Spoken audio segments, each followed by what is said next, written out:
ஆண்டவரும் இரட்சகருமாக இருக்கிற இயேசு கிறிஸ்துவின் நாமத்தில் யாவருக்கும் அன்பின் வாழ்த்துக்கள். நம்முடைய சபையில் நடந்து வருகிற இந்த 40 நாட்கள் உபவாச ஜெபங்களுக்காக நான் கர்த்தரை மகிமைப்படுத்துகிறேன். விசேஷமாக தேவன் நம்முடைய சபையை நடத்தி வருகிற எல்லா விதங்களுக்காக நான் ஆண்டவரை ஸ்தோத்தரிக்கிறேன்.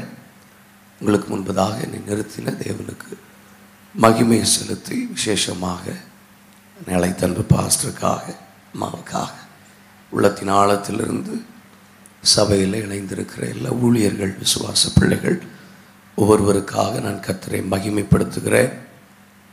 இந்த உபவாச கூட்டத்தோடு இணைந்து நானும் ஜெபத்திலே என்னுடைய தனிப்பட்ட உபவாசத்தில் நான் தேவ சமூகத்தை நோக்கி பார்த்தபோது எப்போது உபவாசித்தாலும் ஒரு வார்த்தையை ஆண்டவரிடத்தில் வாங்கி உபவாசிப்பது என்னுடைய பழக்கம்.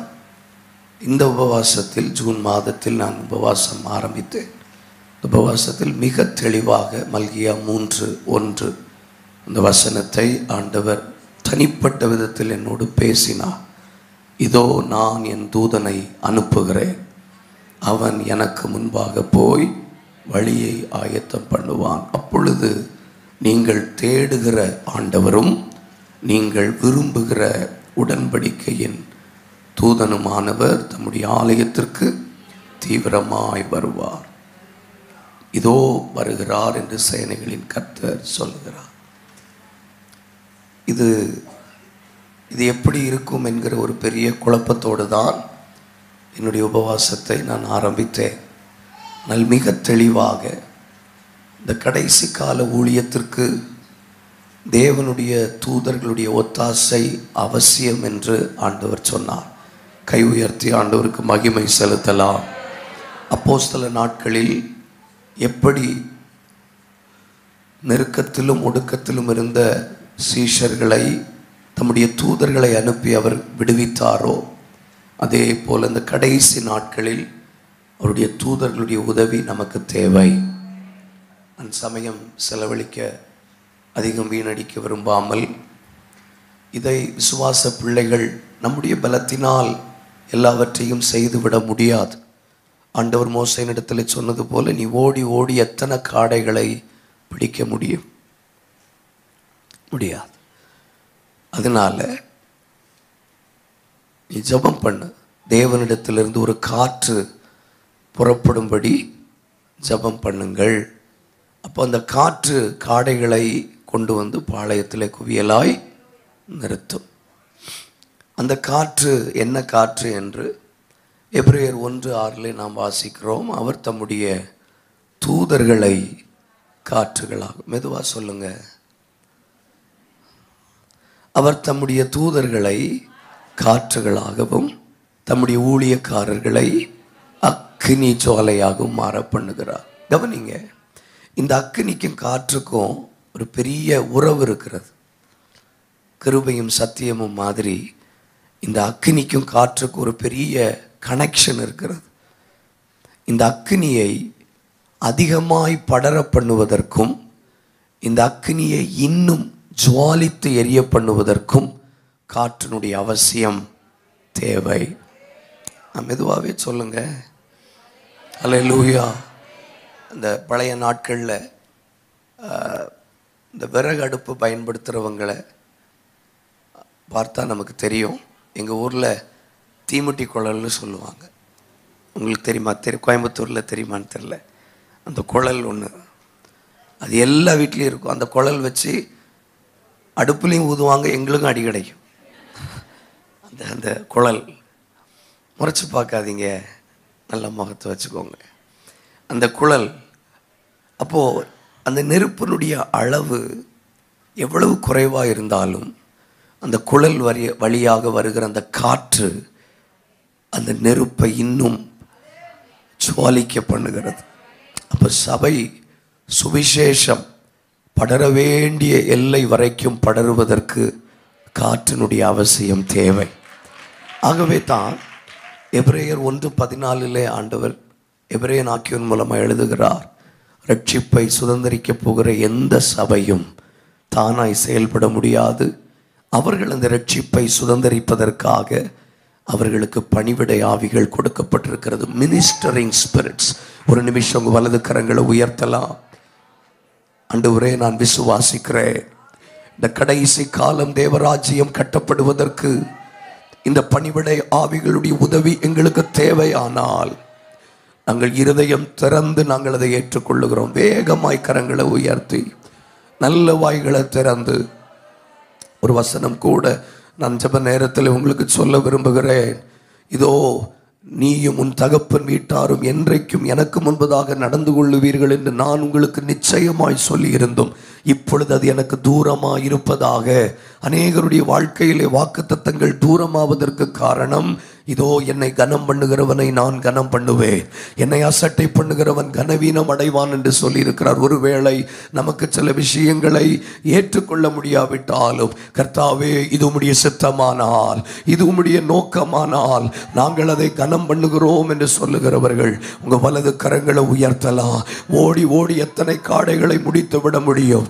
இயேசு தம்முடைய சீஷர்களுக்கு சொன்னாரே, நீங்கள் நான் வருகிறதற்கு முன்பதாக எல்லாவற்றையும் சுற்றி எல்லா பட்டணத்தையும் நீங்கள் சுற்றி முடியாது என்று சொன்னாரே. அதனுடைய அர்த்தத்தை விளங்கின தேவ பிள்ளைகளாய் நாம் நம்முடைய சுயத்தினால் ஓடி ஆத்தும் ஆதாயத்தை பண்ணிவிட முடியாது. ஆண்டவரே, உம்முடைய காற்றினுடைய உதவி எங்களுக்கு தேவை. உம்முடைய உடன்படிக்கையின் தூதனானவர் ஆண்டவரே தீவிரமாக எங்களிடத்தில் வருவீராக. இந்த கோயம்புத்தூர் பட்டணத்திலே சுவிசேஷத்தை காற்று அடித்து கொண்டு போகட்டும் என்று சொல்லி நாங்கள் ஜெபிக்கிறோம். வாய்களை திறங்க. அபிஷேகம் பண்ணப்பட்டவர்கள் அஸ்மனு தலஹசியந்தல பிரௌடபா ரபல் கமானியா லேஹசியந்தலஸ் லீபரு கட்டாலியஸ். கொஞ்சம் வாய்களை திறங்க. சுவிசேஷங்கள் படர வேண்டிய எல்லைகள் தோறும் படரத்தக்கதாக தேவனிடத்திலிருந்து ஒரு காற்று புறப்படுவதாக. மோசையோடு நின்ற தூதன், யோசுவாவோடு நின்ற தூதன் லீபரு கட்டாலியஸ். சிலருடைய தொழில்கள், சிலருடைய ஆசீர்வாதங்கள் போய் சேர வேண்டிய எல்லைகளிலே சேரத்தக்கதாக தம்முடைய தூதர்களை அவர் அனுப்புவாராக. காட்டில் இருக்கிற தாவீதை அரண்மனைக்கு அறிமுகப்படுத்துவதற்கு ஒருவனை அனுப்பினது போல தேவன் சிலருடைய திறமைகளை வெளியே கொண்டு வருவதற்கு தம்முடைய உடன்படிக்கையின் தூதனானவரை I believe it strongly, நான் அதை விசுவாசிக்கிறேன். எல்லாரும் வாய்களை திறந்து ஓ ஹல்லேலூயா. நீர் என்னை நடத்தும் பாதை எல்லாம் விண்ணேட்டும் ஏணி போல் விளங்குமா. நீ அழைப்பாரே உம்மண்டை தேவனே, உம் அண்டை தேவனே நான் சேர்வதே. சபையார் பாடுவோம். உம் அண்டை தேவனே நான் சேர்வதே.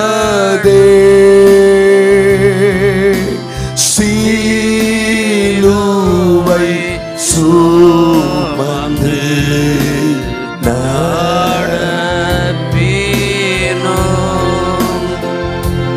என் நாவல் என்றுமே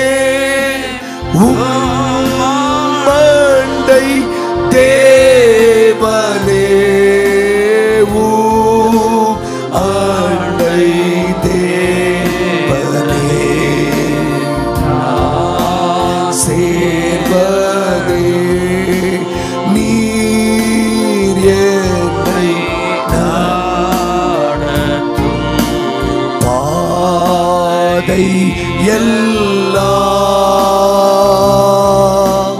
வீணேட்டும் ஏணி போல் வீழாக்கவே. என் துன்பத்தால்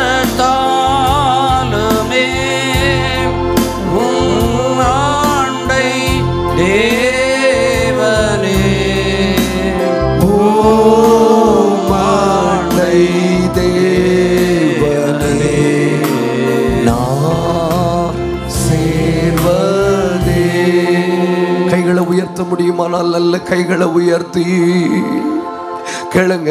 வெல்கம் யூ லார்ட். சபையாக நாங்கள் ஏற்றுக்கொள்ள ஆயத்தம். 2-3 சாட்சிகளால் ஒரு காரியம் நிலவரப்படும். என் இருதயம் அதிசயப்பட்டு பூரித்தது. ஓ, இதுதான் அந்த காலம். அவர் தம்முடைய உடன்படிக்கையின் தூதனை அனுப்ப போகிறார்.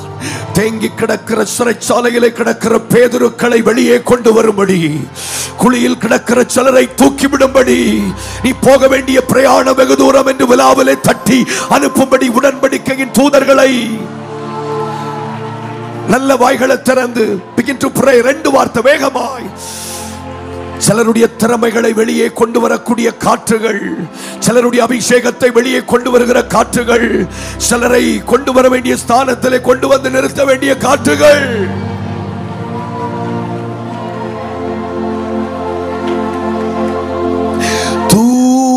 தூதர் ஆளை பாரே அண்டை தேவனே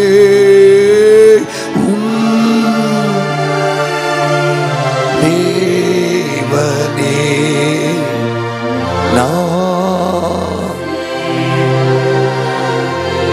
தாசன் யாக்கோபை போகும் பாதையில் கற்று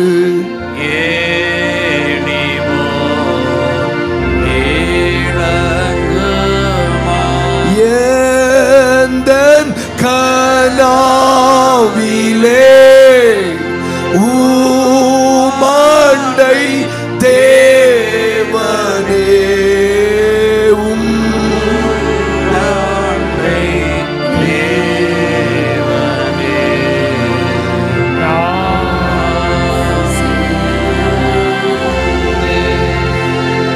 எங்களோடு பேசும். ஜனமும் முடியாது, அடியனும் முடியாது, வார்த்தையும் முடியாது. சிலுவை நிழலுக்கு கீழாக மறைத்து நீர் வெளிப்படும். இயேசுவின் மூலம் ஜெபம் கேளும் நல்ல பிதாவே, ஆமென். இப்படி நமக்குள் ஜுவாலித்திருக்கிற இந்த அக்னியை இன்னும் படர பண்ணுவதற்கு, டு ஸ்ப்ரெட் அவுட், படர பண்ணுவதற்கு காற்றினுடைய உதவி தேவை. அதை வேதாகமே நமக்கு கற்றுக் கொடுக்கிறது. இப்படி நமக்கு இன்னும் 3 பகுதிகள் இருக்கிறது. கர்த்தருக்கு சித்தமானால் ஆவியானவர் என்னை ஜெப நேரத்தில் நடத்தினதுபடி இந்த உடன்படிக்கையின் தூதனானவர் முக்கியமாய் சபையினிடத்திலும் விசுவாச பிள்ளைகளிடத்திலும் வருகிறதற்கான பிரதான சில நோக்கங்கள் வேகமாய் இந்த பகுதியில் நாம் கற்றுக்கொள்ள வேண்டியதை கற்றுக்கொள்ள திறந்திருத்தோடு நாம் ஜெபத்தோடு காத்திருக்கலாம். பிரதானமாய் இந்த உடன்படிக்கையின் தூதனான பல காரணங்களுக்காக தூதர்கள், உடன்படிக்கையின் தூதனானவர் இறங்கி வந்தார் என்று வேதம் படித்த நமக்கு தெரியும். ஆனால் பிரத்யேகமாய் சில விஷயங்களுக்காக தூதனானவர் இறங்கி வருகிறார். வாசிக்கலாம் 2 வசனங்கள். லூக்கா 2:22-43. லூக்கா 22:43. பிரத்யேகமாய் சபைக்கு தூதன் வருகிறதற்குரிய நோக்கம். அப்பொழுது வானத்திலிருந்து ஒரு தூதன் தோன்றி அவரை பலப்படுத்தினான். டு ஸ்ட்ரெங்தன் ஹிம், அவரை பலப்படுத்தினான். ஒரு கெத்செமனையின் வழியாக மிகுந்த களைப்பின் மத்தியிலே அடுத்து தான் சந்திக்க போகிற சிலுவையை எதிர்கொள்ள போகிற நம்முடைய ஆண்டவராகிய இயேசு கிறிஸ்து மாம்சத்தில் வெளிப்பட்டிருந்த நாட்களில் அவருக்கு தேவைப்பட்டது ஒரு போஜனம் அல்ல, அவருக்கு தேவைப்பட்டது தண்ணீர் அல்ல, அவருக்கு தேவைப்பட்டது ஒரு தூதன் வந்து அவரை பலப்படுத்த வேண்டிய அவசியம் இருந்தது. இது ஆண்டவராகிய இயேசுவுக்கு அவசியப்பட வேண்டுமானால் எத்தனை அதிகம் சபைக்கு அவசியம். தானியேல் 10வது அதிகாரம் 11வது வசனத்தை வாசிக்க கேட்கலாம். அதற்கு முன்பதாக தானியேல் 10:5 வாசிக்கலாம். தானியேல் 10:5. என் கண்களை ஏறெடுக்கையில் சணல் வஸ்திரம் தரித்து தமது அறையில் உபாசின் தங்க கச்சையை கட்டி கொண்டிருந்த ஒரு புருஷனை கண்டேன். an angel of God, ஒரு தூதன் வந்ததை நான் கண்டேன். 11வது வசனம். எதற்காக வந்தார்? 11. அவன் என்னை நோக்கி, பிரியமான புருஷனாகிய தானியேலே, நான் இப்பொழுது உன்னிடத்திற்கு சபையினிடத்திற்கும் தேவ பிள்ளையினிடத்திற்கும் அனுப்பப்பட்டதனுடைய முகாந்தரம் என்னவென்றால், நான் உனக்கு சொல்லும் வார்த்தையின் பேரில் நீ கவனமாயிருந்து கால் ஊன்றி நில் என்றான். இந்த வார்த்தையை அவன் என்னிடத்தில் சொல்லுகையில் நடுக்கத்தோடு எழுந்து நின்றேன். இன்றைக்கு இந்த 39வது பகல் பரிசுத்த ஆவியானவர் சபைக்கு தருகிற ஒரு வார்த்தை, இந்த உடன்படிக்கையின் தூதனானவர் வருகிறது சபையை பலப்படுத்துவதற்கு, உபத்திரவத்தின் நாட்களிலே குடும்பங்களை பலப்படுத்துவதற்கு, வாலிபர்களை பலப்படுத்துவதற்கு. ஏசாயா 41:10, நான் உன்னை பலப்படுத்தி உனக்கு சகாயம் பண்ணுவேன், வாருங்கள் வழக்காட போவோம், உங்கள் பலனை புதிதாக்கிக் கொள்ளுங்கள் என்று சொன்ன தேவனாகிய கர்த்தர் நம்மை பலப்படுத்தும்படி இந்த நாட்களிலே இறங்கி வர விரும்புகிறார். வேடிக்கை பார்க்காம ஒரு வார்த்தை சொல்லுங்க பார்க்கலாம். ஆண்டவர் எங்கள் நடுவில் தம்முடைய உடன்படிக்கையின் தூதனானவரை அனுப்புவதனுடைய நோக்கம், கர்த்தர் எங்களை பலப்படுத்த விரும்புகிறார். கர்த்தர் எங்களை பலப்படுத்த விரும்புகிறார். அநேக நேரங்களில் நாம் நினைக்கிறோம் இந்த பலன் நமக்கு போதாது. நம்முடைய இரட்சகரும் நம்முடைய ஆண்டவராய் இருக்கிறவர் பிதாவின் சித்தத்தை நிறைவேற்றுவதற்கு கொல்கதா மலை வரையிலும் அந்த சிலுவையை சுமந்து போவதற்கு ஒரு தூதன் அவரை பலப்படுத்த வேண்டிய அவசியம் உண்டானால் எத்தனை அதிகம் தேவன் நம்மை பலப்படுத்த வேண்டும். ரைட். அவனை பலப்படுத்தின போது அவன் நடுக்கத்தோடே எழுந்து கால் ஊன்றி நின்றான், எழுந்து நின்றான் என்று வேதத்திலே வாசிக்கிறோம். இந்த நாளிலே ஆண்டவர் அதைத்தான் நம்மோடு கூட பேசி நம்மை ஆசீர்வதிக்க விரும்புகிறார். சபை பலன் கொண்டு நிற்க வேண்டும். நாம் பலன் கொண்டு நிற்க வேண்டுமானால் நமக்கு உடன்படிக்கையின் தூதனானவர் வர வேண்டும். கொஞ்சம் திறந்த இருதயங்களோடு நாம் காத்திருக்கலாம். ஒருவேளை தூதர்களை நம் கண்களால் காண முடியாவிட்டாலும் அந்தந்த கிரியைகள் நடக்கும்போது அதற்குரிய தூதர்கள் வந்திருக்கிறார்கள் என்றுதான் அர்த்தம்.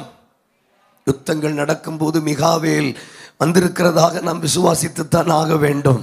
செய்திகள் பகிர்ந்தளிக்கப்படும் போது கேப்ரியல் இஸ் பிரசன்ட் என்று நீங்கள் விசுவாசித்துத்தான் ஆக வேண்டும். ரொம்ப உற்சாகமாக இருக்கிறீங்க, வாழ்த்துக்கள். நல்ல கை உயர்த்தி ஆண்டவருக்கு மகிமை செலுத்துங்க. நாம் நம்பித்தான் ஆகணும். எப்பொழுதெல்லாம் கேப்ரியல் தூதன் வரும்போதெல்லாம் செய்தி கொண்டு வருகிறார், மிகாவேல் தூதன் வரும்போதெல்லாம் யுத்தம் பண்ணும்படி வருகிறார், இல்லையா? இதே போல் நாம் விசுவாசிப்போமானால் தேவனுடைய மகிமையை நிச்சயமாய் காண்போம். தேவ நடத்துதலின்படி நாம் திருப்பிக் கொள்ளலாம். யோசுவாவின் புஸ்தகம் 4வது அதிகாரம் அதனுடைய 3வது வசனம். யோசுவா 4வது அதிகாரம் 3வது வசனம்.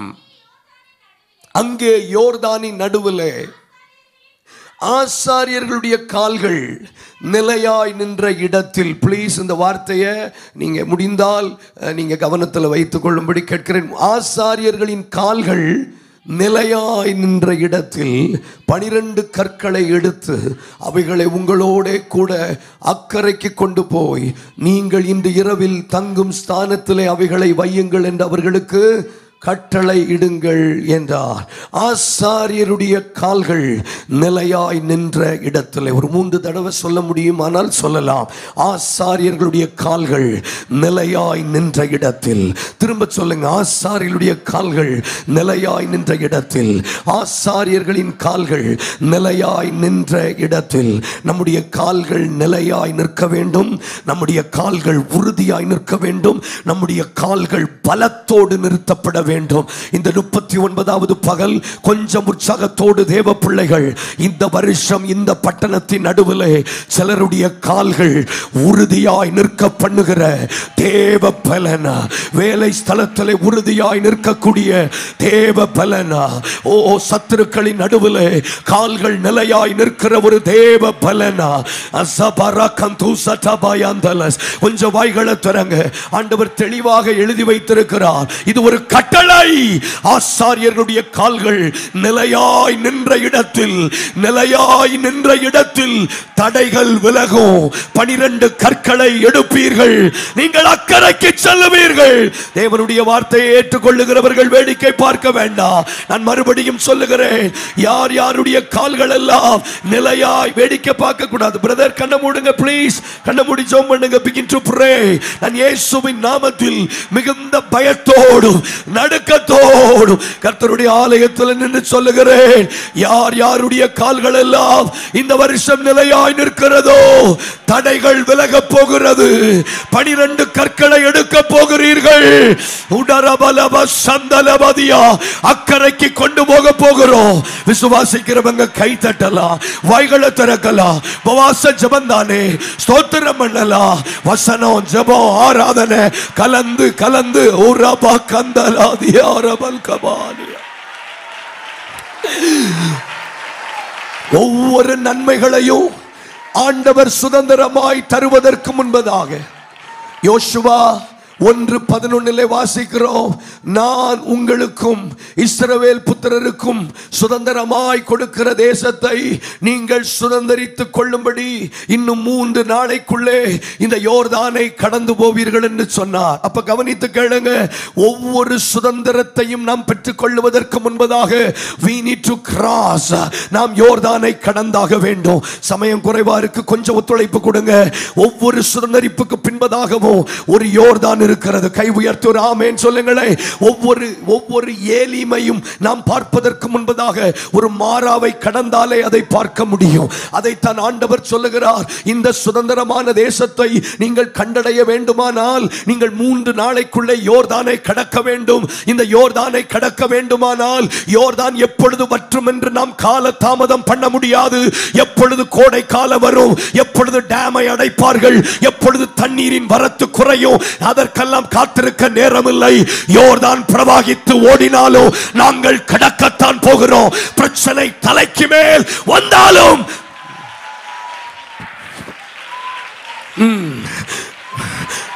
சூழ்நிலைக்காக காத்திருக்காதிருங்கள். தண்ணீர் வரத்து குறையட்டும், குடும்ப சூழ்நிலை சரியாகட்டும், பிள்ளைகள் வளரட்டும், கணவனுக்கு நிரந்தரமா வேலை கிடைக்கட்டும், சொந்த வீடு கட்டி முடியட்டும், அல்லது மே மாதம் முடியட்டும், அல்லது 2025 வரட்டும். ஆவியானவர் எனக்கு சொல்லுகிறதை சொல்லுகிறேன். இனிமேல் கால தாமதம் பண்ண முடியாது. இனிமேல் கால தாமதம் பண்ண முடியாது. ஏற்கனவே வேடிக்கை பார்க்காம கொஞ்சம் ஜெபிங்க. விளையாடக்கூடாது சின்ன பிள்ளைங்க. எல்லா வாய்களை திறங்க. ஆராதிக்க பழகினவங்க தானே. ஜெபிக்கிற சபை உடரபலப சத்தலாதியாரபல் கபானியத்தலா. ஒவ்வொரு விஷயத்தையும் சுதந்திரிப்பதற்கு முன்பதாக ஒரு யோர்தானை கடந்து போக வேண்டும். அந்த யோர்தானை நான் கடக்க வேண்டுமானால் ஆண்டவர் கட்டளையாய் சொல்லுகிறார், உங்கள் கால்கள் நிலையாய் நிற்க வேண்டும். where the feet stand firmly, உங்கள் கால்கள் நிலையா நிற்கணும். உறுதியாய், அசைக்கப்படாமல், வலது இடதுபுறம் சாயாமல். அப்படி ஒரு சுவிசேஷத்துக்காக உறுதியா நிற்கணும்னா ஒரு தூதன் வந்து நம்மை பலப்படுத்தினாலே முடியும். நான் சொல்லுகிறேன், சம்திங் சூப்பர் நேச்சுரலி, இயற்கைக்கு அப்பாற்பட்ட ஒரு சக்தி நம்மை பலப்படுத்தினாலே அது முடியும். அது முடியும்.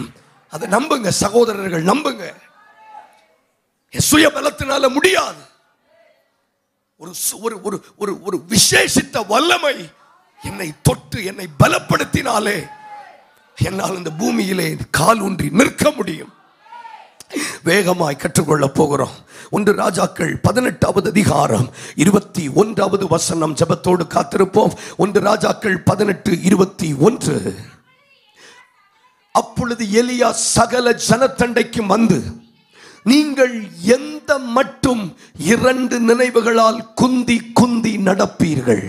கர்த்தர் தெய்வமானால் அவரை பின்பற்றுங்கள், பாகால் தெய்வமானால் அவனை பின்பற்றுங்கள் என்றான். கவனித்து கேளுங்க. அப்ப எலியா மூலமாய் ஆவியானவர் இஸ்ரவேல் ஜனங்களுக்கு சொல்லுகிற ஒரு வார்த்தை, நீங்கள் சுதந்திரிப்பதற்கு தடையாயிருப்பதற்கு காரணம், நீங்கள் முன்னேறுவதற்கு இருக்கிற தடை வேறு ஒன்றும் இல்லை. உங்களிடத்தில் இருக்கிற 2 நினைவுகள், உங்களிடத்தில் இருக்கிற 2 ட்ரூ ஒப்பீனியன்ஸ், உங்களிடத்தில் இருக்கிற 2 நினைவுகள். You always have 2 choices. கர்த்தரையும் நம்புகிறோம், உலகத்தையும் நம்புகிறோம்.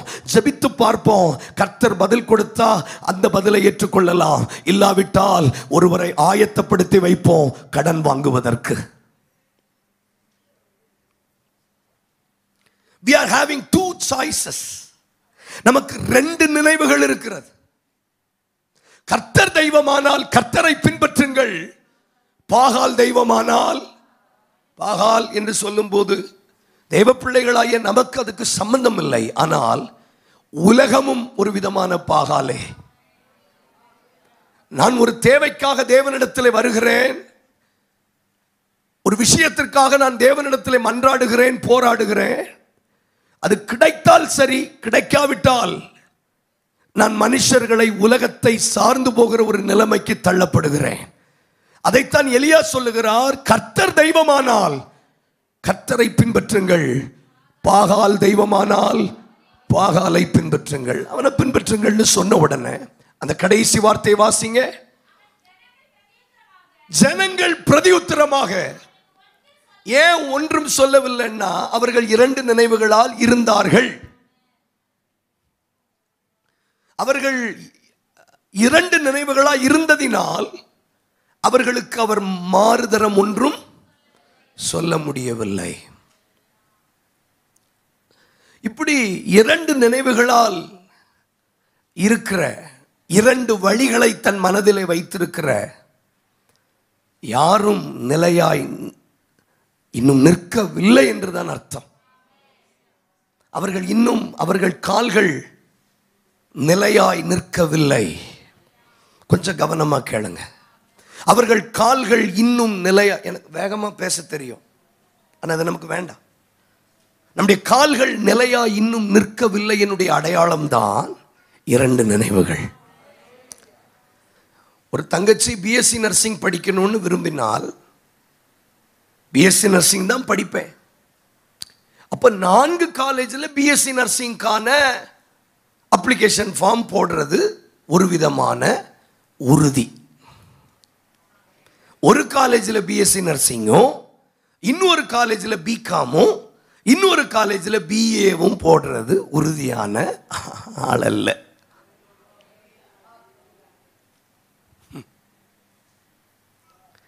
ஒரே படிப்புக்காக 4 இடத்தில் விண்ணப்பம் பண்ணி அந்த படிப்பை தான் நான் படிப்பேன் என்று நிச்சயித்துக் கொள்ளுவது அவர்கள் கால்கள் நிலையாய் நிற்பதற்கு அடையாளம். ஆனால் அந்த படிப்பு கிடைக்கலன்னா நான் வேற ஒரு படிப்பு படிக்கிறேன், அதுவும் இல்லைன்னா ஏதாவது ஒன்று படிப்பேன் என்று சொல்லுவது ஒரு நிலையற்ற அனுபவத்தை தான் குறிக்கிறது. இன்னும் கொஞ்சம் வேகமாக நம்ம கற்றுக்கொண்டு நாம் ஜெபிக்கலாம். ஆனால் அதைத்தான் எலியா சொல்லுகிறார், கர்த்தர் செய்தால் கர்த்தர், கர்த்தர் செய்யாவிட்டால் உலகம். இது இவர்களுடைய கால்கள் நிலையாய் நிற்கவில்லை. எந்த ஒரு விஷயத்தில் உறுதியாய் நின்றவர்கள் மட்டும்தான் யோர்தானை கடந்திருக்கிறார்கள். தடைகள் விலகி இருக்கிறது, அவர்கள் முன்னேறி போக முடிந்தது. இன்றைக்கு இந்த 39வது பகல் கர்த்தருடைய வசனத்துக்கு நடுங்கி உங்களை தாழ்த்துகிற தேவ பிள்ளைகளாய் நாம் இருப்போமானால், ஆண்டவரே என் கால்கள் நிலையாய் நிற்க கர்த்தர் உதவி செய்யும். ஊழியமானால் ஊழியம்தான், சுவிசேஷமானால் சுவிசேஷம்தான், சத்தியமானால் சத்தியம்தான். There is no compromise. என் கால்கள் நிலையாய் நிற்கத்தக்கதாய் கர்த்தர் கிருபை பாராட்ட வேண்டும். ஆனால் ஜனங்கள் அதற்கு மறு உத்தரவு ஒன்றும் சொல்லவில்லை. ஏனென்றால் அவர்களுக்கு 2 நினைவுகள் இருக்கத்தான் செய்தது.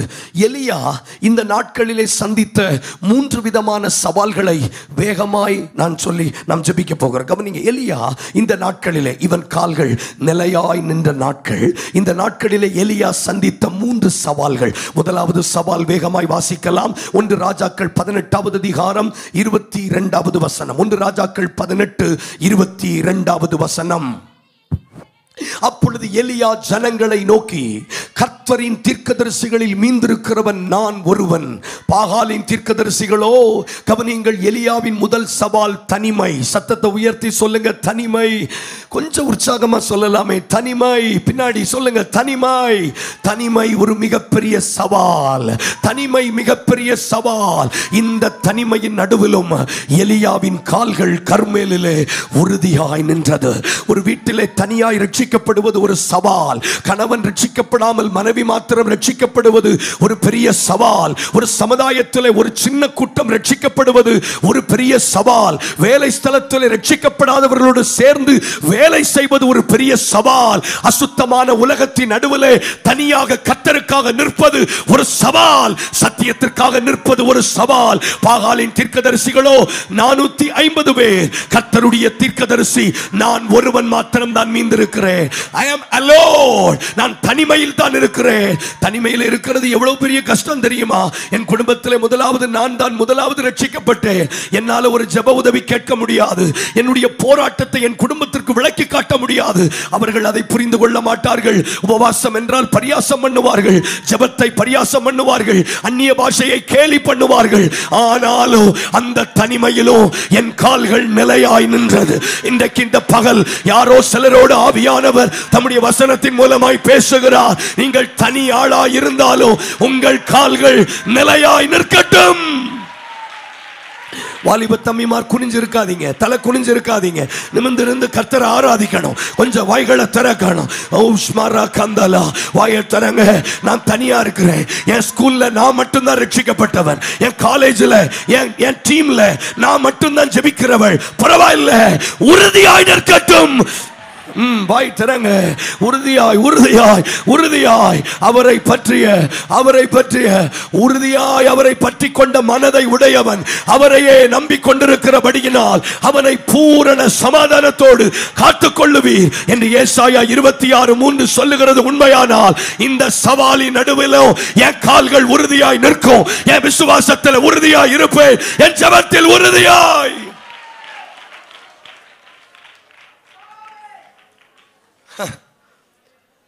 நாலு பேர் நிற்கிறதுனால என் கால்கள் உறுதியாக இருந்ததுன்னு சொல்லல. நான் ஒருவன் மாத்திரம் தான் மீந்திருக்கிறேன். ஆனாலும் என் கால்கள் நிலையாய் நின்றது. இரண்டாவது சவால் வேகமாய் 29வது வசனம்.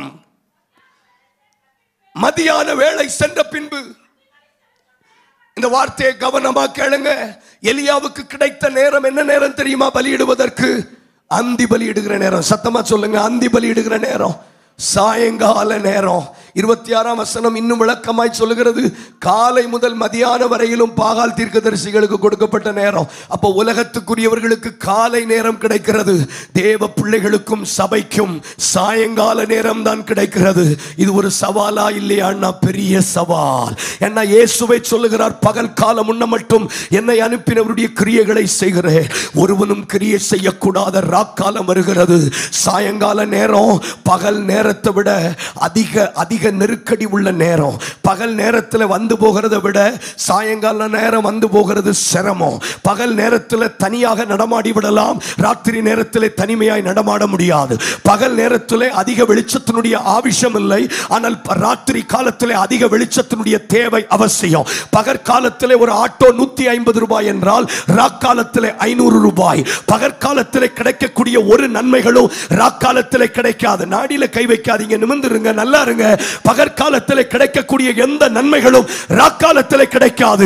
ஆனாலும் ஆண்டவர் சொல்லுகிறார், எலியாவே ராக்காலம் தான் பரவாயில்லை, பெண் பிள்ளைகளை பெற்று வைத்திருக்கிறேன், ராக்காலம் தான் பரவாயில்லை, ஆனா என் மகளுடைய கால்கள் நிலையாய் நிற்குமானால். சத்தியம் புரிஞ்சவங்க கை தட்டுங்க. வாய் திறக்கலாம். ராக்காலம் தான். இது ஊழியத்திற்கு ஒரு ராக்காலம் தான், சுவிசேஷத்திற்கு இது ஒரு ராக்காலம் தான். ஆனாலும் பரவாயில்லை, என் கால்கள் உறுதியாய் நிற்குமானால், இது ராக்காலம் தான். ஆனாலும் என் கால்கள் உறுதியாய். 30 வருஷத்திற்கு முன்பதாக ஊழியத்திற்கு இருந்த திறந்த வாசல்கள் இப்பொழுது இல்லை. அவ்வளவு லகுவாக ஒரு கிராமத்துக்குள்ள போய்விட முடியாது. அவ்வளவு லகுவாக ஒன்றையும் சாதித்து விட முடியாது. இது சபைக்கு ராக்காலம் தான், இது சாயங்கால நேரம் தான். ஆனாலும் பரவாயில்லை, என் கால்கள் இந்த சவாலின் நடுவிலையும் உறுதியாய் நிற்கும். 2 காளை மாடுகளை தெரிந்து கொள்ளுங்கள். ஒன்றை நீங்கள் பலியிடுவதற்கு எடுத்துக்கொண்டு போங்க. அதே காளை மாடுதான் நாம் பலியிடுறேன். கொஞ்சம் யோசிச்சு பாருங்க. ரெண்டும் ஒரே காளை மாடு, ஆனால் அந்த காளை மாடை பலியிடுவதற்கு 450 பேர் கூட்டம் கூடுகிறார்கள். இந்த காளை மாடை தனி ஒருவனாக எப்படி பலிபீடத்தில் ஏற்றியிருப்பார்? அப்படியெல்லாம் நம்ம ஏன் யோசிக்கணும்? என்ன, உங்கள் முகத்தை பார்த்தா எனக்கு பாவமாக இருக்கு. கொஞ்சம் எனக்கு ஒத்துழைப்பு கொடுங்களேன். கொஞ்சம் இமேஜின் பண்ணி பாருங்க. 450 பேர் ஒரு காளை மாடை பலிபீடத்தில் ஏத்துறாங்க. தனி ஆள அந்த காளை மாடை எப்படி ஏத்திருப்பார்? சவால், சவால். நான் ஒரு ஆளா இதை எப்படி செய்ய முடியும்? பின்வாங்கல, கால்கள் நிலையாய் நின்றது. பின்வாங்கல, கால் நிலையாய் நின்றது. பின்வாங்கல, கால்கள் நிலையாய் நின்றது. கொஞ்சம் விட்டு கொடுங்களே. பின்வாங்கல, கால் நிலையாய் நின்றது. பின்வாங்கல, கால் நிலையாய் நின்றது. பின்வாங்கல, பரவாயில்ல, பெரிய காளை தான், எப்படி ஏற்ற போற எனக்கு தெரியல. உடன்படிக்கையின் தூதனானவர் என்னை பலப்படுத்தினார். இந்த குடும்பத்தை நான் ஒரு ஆளா எப்படி நடத்த போறேன்? பயப்பட வேண்டாம். இன்னைக்கு இந்த செஷன்ல அது நடக்கும்.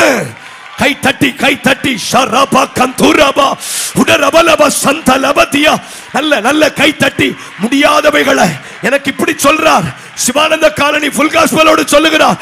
450 பேர் செய்ததை ஒரு ஆளை கொண்டு செய்ய என் ஆண்டவரால் கூடும். கை தட்டணும், கை தட்டணும், கை தட்டணும். சிலர் மேல அந்த அபிஷேகம் விழுவதாக. ராம்தனா பிரௌடபா ரவல்கமானியா உறவினர்களும் சொந்தக்காரர்களும் நண்பர்களும் சுற்றத்தாரும் உதவியோடு அநேகர் காரியங்களை நடப்பிக்கும் போது நான் ஒருவன் மாத்திரம், நான் ஒருத்தி மாத்திரம், பரவாயில்லை, 450 பேர் சேர்ந்து பலியிட்ட காளையை உன் ஒருவன் மூலமாய் நான் செய்து முடிக்க வல்லமை உள்ளவர். சவால்களின் நடுவிலும் உன் கால்கள் நிலையாய் நிற்கட்டும். சொல்லிக் கொண்டிருக்கும் போதே சிலர தூதர்கள் பலப்படுத்துகிறத உணர முடியும், உணர முடியும், உணர முடியும். நானே பாடி நானே பிரசங்க பண்ணி ஒரு காலம் இருந்ததல்லவா? அதெல்லாம் சாதாரண பலன் அல்ல. உடன்படிக்கையின் தூதனானவர். யோசிங்க, தியானிங்க, கர்த்தருடைய வசனத்தை ஆராய்ந்து பாருங்கள். யோபு சொன்னது போல நான் தோண்டி சுகமாய் படுத்துக் கொள்ளுவேன். எப்படி சாத்தியங்க? எங்க நீங்க 450 பேர் இருக்கிறதுனால நீங்க காளை வச்சுக்கோங்க, நான் ஒரு ஆள் இருக்கிறதுனால எனக்கு கோழி தாங்கன்னு கேட்கல, எனக்கு ஆட்டுக்குட்டி தாங்கன்னு இல்லை, பரவாயில்ல, என் கால்கள் நிலையாய் நிற்கிற வரைக்கும் நீங்கள் செய்ததையே நானும் செய்ய கர்த்தர் எனக்கு பலன் தருவார். மூன்றாவது சவால் 34வது வசனம். மூன்றாவது சவால் எலியாவினுடைய 3வது 34வது வசனம். அப்பொழுது அவன், நீங்கள் 4 குடம் தண்ணீர் கொண்டு வந்து சர்வாங்க தகன பலிகள் மேலும் விறகுகளின் மேலும் ஊற்றுங்கள் என்ற கவனிங்க. பின்பும் 2ஆம் தரம் 4 குடம் ஊற்ற சொன்னான். பின்பும் 3ஆம் தரம் நான் மொத்தம் 12 குடம். கவனியுங்கள், கவனிங்க. தமிழ்நாட்டில் இருக்கிறவர்களுக்கு தெரியும், விறகு நனைஞ்சிட்டுன்னா நெருப்பு பிடிக்காது, விறகு நனைஞ்சிட்டுன்னா நெருப்பு பற்றாது. ஆனால் இப்ப பலிபீடம் முழுவதும் தண்ணீர், ஆவிக்குரிய வாழ்க்கை முழுவதும் தண்ணீர், பலிபீடம் முழுவதும் தண்ணீர் ஓடுகிறது. ஆனாலும் ஆண்டவர் சொல்லுகிறார், எலியாவே, do not fear, நீ நிலை நிற்கிற வரைக்கும் கர்த்தர் தான் தெய்வம்னு நிற்கிற வரைக்கும் உன் பலிபீடத்துல எத்தனை பேர் தண்ணீரை ஊற்றினாலும், வேடிக்கை பார்க்கிறவங்க வேடிக்கை பார்க்கட்டும், ஆராதிக்கிறவங்க ஆராதிங்க. உங்க ஊழியத்தின் மேல எத்தனை குடம்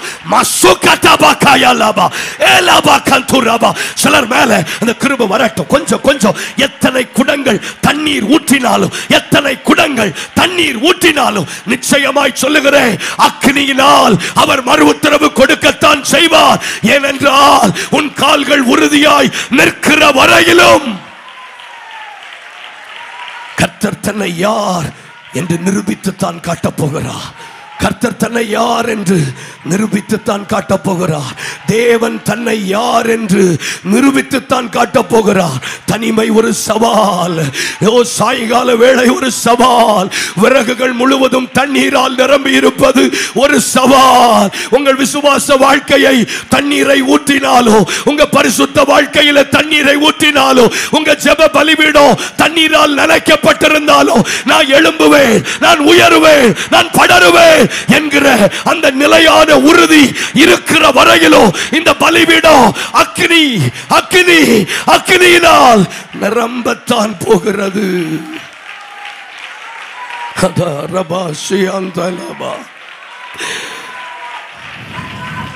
தனிமையின் நடுவிலும்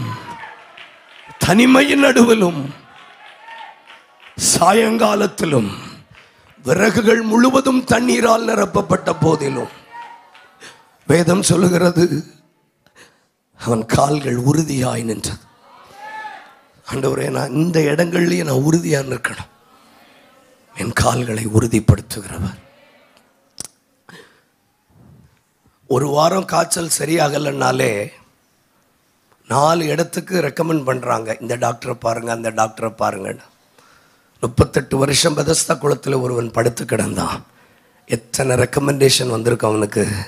ஆனால் 38 வருஷமும் என்ன ஆனாலும் பரவாயில்லை என்று ஒரே இடத்திலே அவன் உறுதியாய் நின்றான். உன் கால்கள் நிலையாய் நிற்கட்டும். என்றைக்காகிலும் ஒரு நாள் என்னை அவர் சந்திக்க வருவார். வருவேன் என்று சொன்னவர் நிச்சயமாய் வருவார்.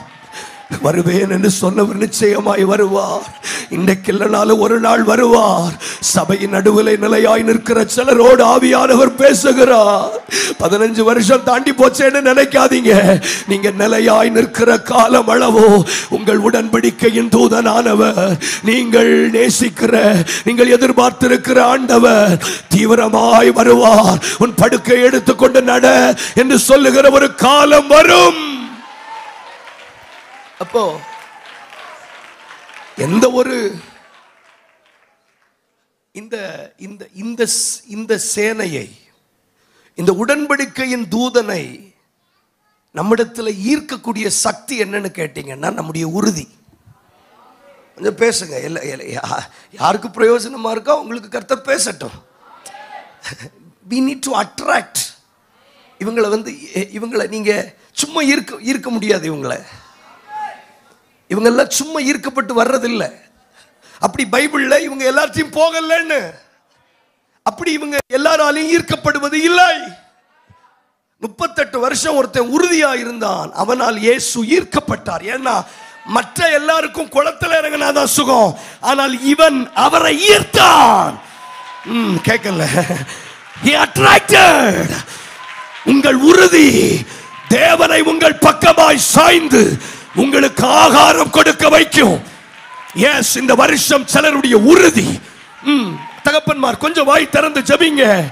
உரபல ஹந்தலா தியரபலபா உடரபல் கமனதி அந்தரபலபா. சிலருடைய உறுதி இந்த பகுதியில தான் ஊழியம். உறுதியா இருந்தீங்கல்ல, உங்களை தேடி ஒருவர் வருவார். கொஞ்சம் விட்டு கொடுங்க. ஆவியை பெற்றவர்கள் கொஞ்சம் வாய்களை திறந்து. 38 வருஷம் உறுதியா இருந்தா எத்தனை பேர் தகவல் சொல்லி இருந்திருப்பாங்க.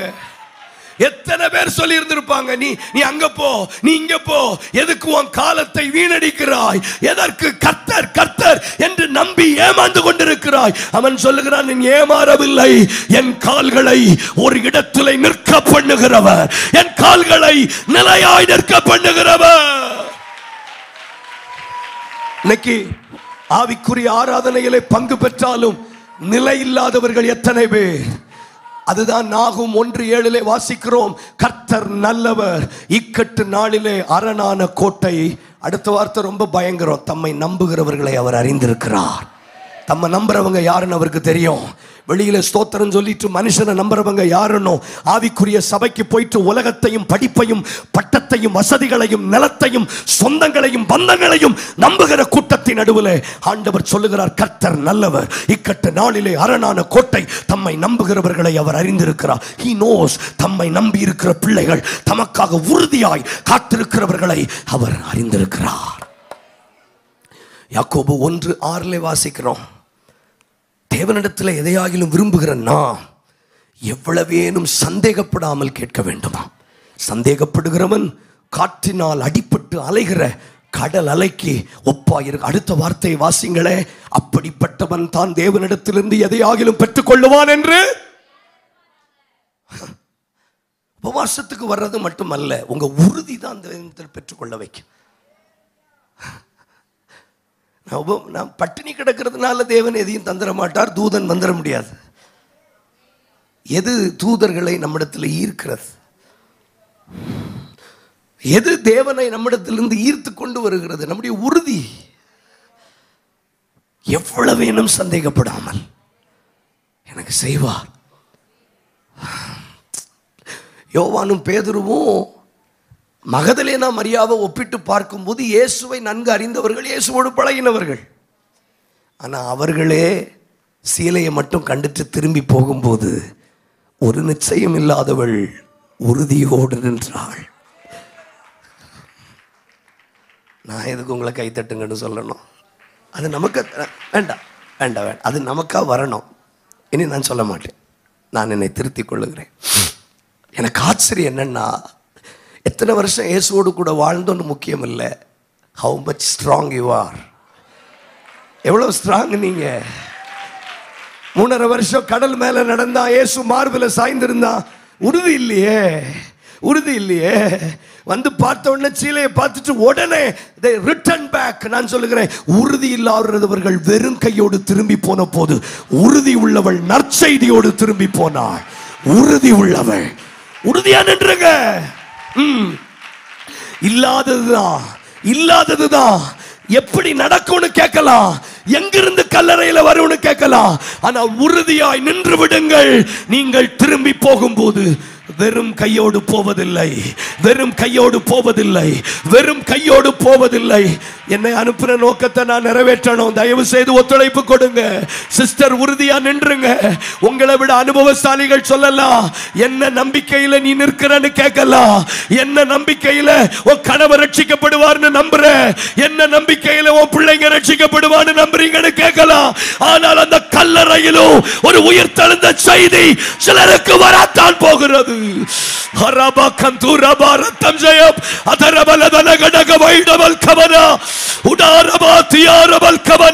உறுதியா நின்றுங்க, உறுதியா நின்றுங்க.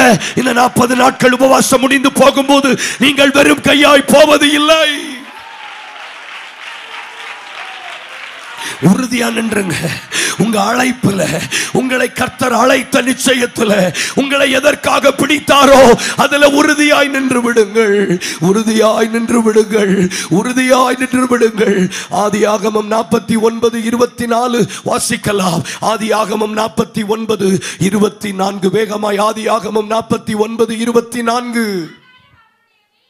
ஆனாலும் அவனுடைய வில் உறுதியாய் நின்றது.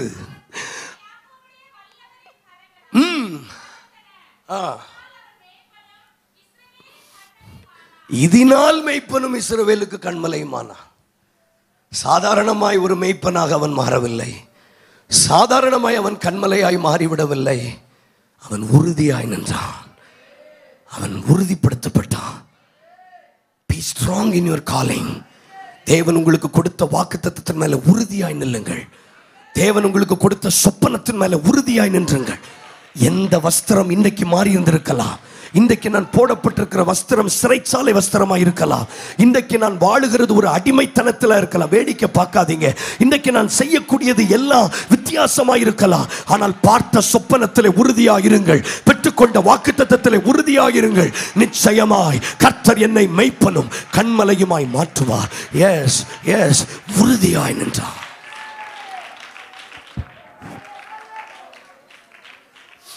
யாராகிலும் ஒருவர் அடிமைத்தனத்திலிருந்து சிங்காசனத்துக்கு போகிறத நீங்க பார்க்குறீங்களா? அவர்கள் எங்கேயோ உறுதியாய் நின்று விட்டார்கள். எங்கேயோ அவர்கள் உறுதியாய் நின்று விட்டார்கள். எங்கோ அவர்கள் உறுதியாய் நின்று விட்டார்கள். அவங்க எங்கேயும் காம்ப்ரமைஸ் பண்ணல. கிடைச்சது போதுங்கிற ஒரு எண்ணத்துக்குள்ள அவர்கள் தள்ளப்படவில்லை. ஒருவேளை நான் சொல்லுகிறேன், நம்முடைய சொப்பனத்துக்கும் நம்முடைய வாக்குத்தத்தத்திற்கும் நம்முடைய வாழ்க்கைக்கும் இன்றைக்கு நம்முடைய வஸ்திரத்திற்கும் நம்முடைய ஜீவிதத்துக்கும் சம்பந்தம் இல்லாமல் இருக்கலாம். ஆனால் நிச்சயமாய் அதிபதி ஆவேன் என்கிற உறுதி, உறுதி நிச்சயமாய் ஒரு நாள் நான் பார்வோனுக்கு முன்பதாக நிற்பேன். சவரம் பண்ணி என்னுடைய வஸ்திரம் மெல்லிய வஸ்திரமாய் மாறி நான் பார்வோனுக்கு முன்பதாய் நிற்பேன். அந்த உறுதியான ஒரு அனுபவம். ஹல்லேலூயா. கரங்களை உயர்த்தி 2 வார்த்தை ஜெபிக்கலாம். என் ஜெப குறிப்புல ஒரு உறுதி இல்லையே. நான் தேவனிடத்தில் கேட்கிற விஷயத்தில் உறுதியா இல்லையே. என் படிப்பில் உறுதி இல்லாமல் இருக்கிறேனே, என் அழைப்பில் உறுதி இல்லாமல் இருக்கிறேனே. உங்கள் கால்கள் நிலையாய் நிற்கிற இடத்தில் தான் தடைகள் விலகும். கற்களை எடுக்க முடியும், நீங்கள் அக்கறைக்கு போக முடியும்.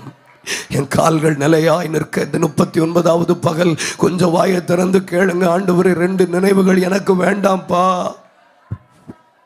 ஆவியானவர் பேசினால் நீங்க விட்டு கொடுக்கலாம். 2 நினைவுகள் எனக்கு வேண்டாம்ப்பா. நான் அப்படி உபவாசம் இருந்து ஒரு பிரயோஜனமும் இல்லை. அப்படிப்பட்டவன் தான் தேவனிடத்திலிருந்து எதையாகிலும் பெற்றுக் கொள்ளலாம் என்று நினையாதிருப்பானாக. அப்படிப்பட்டவன் தான் தேவனிடத்திலிருந்து எதையாகிலும் பெற்றுக் கொள்ளலாம் என்று நினையாதிருப்பானாக. கொஞ்சம் வாயை திறந்து சொல்லுங்க, நினையாதிருப்பானாக.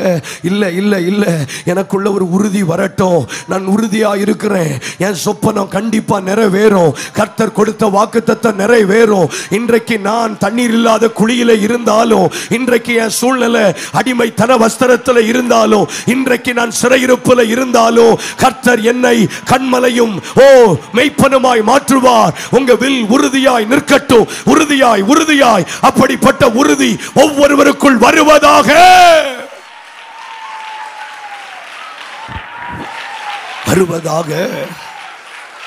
உன் ஏக சுதனும் உன் ஒரே பேரான குமாரனாகிய ஈசாக்க நான் காண்பிக்கிற மலைகளில் ஒன்றில் போய் தகன பலியிடுன்னு சொன்ன பிறகும் ஆபிரகாமுக்கு இருந்த உறுதி என்ன தெரியுமா? வேலைக்காரங்க கிட்ட வாயை திறந்து சொல்லுகிறார், நானும் பிள்ளையாண்டானும் அவ்விடம் மட்டும் போய் தொழுது கொண்டு திரும்பி வருவோம். ஆண்டவர் அந்த உறுதியை பார்த்தார். சில பெற்றோர் தங்க பிள்ளைகளை தப்ப பண்ண போகிறீர்கள். கை தட்டுங்க. தப்ப பண்ண போகிறீர்கள். எஸ், சிலரை தப்ப பண்ணுங்க. உறுதி மசுகபயந்தலா, உறுதியாயிருங்க. மேல பால்கனியில வாய் திறந்து நீங்க தப்ப பண்ண முடியும். ஆண்டவர் கொன்று விட்டு வா என்று சொல்லுகிற பிள்ளையை ஆபிரகாம் தன் உறுதியான வார்த்தையினால் தப்ப பண்ணினார். நான் என் பிள்ளையை போய் பலியிட்டு வர்றேன்னு சொல்லல, நானும் என் பிள்ளையாண்டானும் அவ்விடம் மட்டும் போய் தொழுது கொண்டு. சில பெற்றோர்கள் உங்க பிள்ளைகளுக்காக ஜெபிங்க, உங்க பிள்ளைகளுக்காக ஜெபிங்க. சிலர் உங்க கணவருக்காக ஜெபிங்க. சிலர் ரட்சிக்கப்படாத சிலருக்காக உறுதியாய் ஜெபம் பண்ணுங்க. அந்த ஆத்துமாவை நான் விட மாட்டேன். அந்த ஆத்துமாவை விட முடியாது.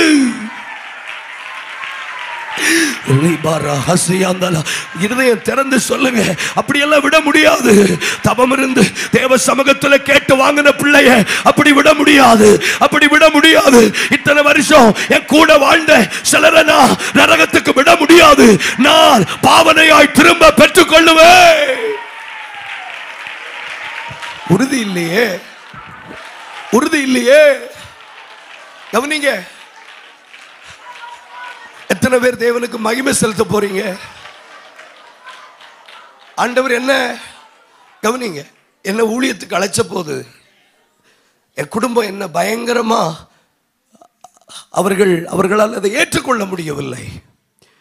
அப்போ கோபத்தின் உச்சக்கட்டத்தில் என் தகப்பனார் சொன்னார், 15 லட்சம் ரூபா மேலே செலவு பண்ணி உன்னை எம்மி வரைக்கும் படிக்க வச்சதெல்லாம் வேஸ்டாக போச்சேன்னு சொன்னார். ஆனால் நான் உறுதியாய் நின்றேன். நான் என்ன சொன்னேன் தெரியுமா? நீங்கள் என்னை படிக்க வச்சிங்கன்னா கொஞ்சம் டைம் கொடுங்க, உங்கள் காசை நான் திரும்ப தர்றேன். நான் ஊழியத்தை விட மாட்டேன். நான் உறுதியாய் நின்றது நான் ஆராதிக்கிற இயேசு மேல் அவங்களுக்கு நம்பிக்கை உண்டாக்க வைத்தது. நம்பர் 2, என் மேலே அழைப்பு இருக்கிறது என்பதை அவர்கள் நிச்சயித்து கொண்டார்கள். எங்கே போச்சு அந்த உறுதி? யாரோ சொல்லிட்டா போதும் உடனே வழுகுகிற ஒரு சந்ததிகளாய் தேவன் நம்மை பார்க்க விரும்பவில்லை. உன் கால்கள் நிலையாய் நிற்கட்டும். இருக்கிற வாலிப தலைமுறைகளோடு ஆண்டவர் கேட்கிறார், காம்ப்ரமைஸ் கிறிஸ்டியானிட்டி அல்ல, உங்கள் கால்கள் நிலையாய் நிற்கட்டும். வேகமாக நாம் கற்றுக்கொள்ள போகிறோம். எது நடுவில் நான் உறுதியாக இருக்க போகிறேன்? எது நடுவில் என் கால்கள் நிலையாய் நிற்கணும்?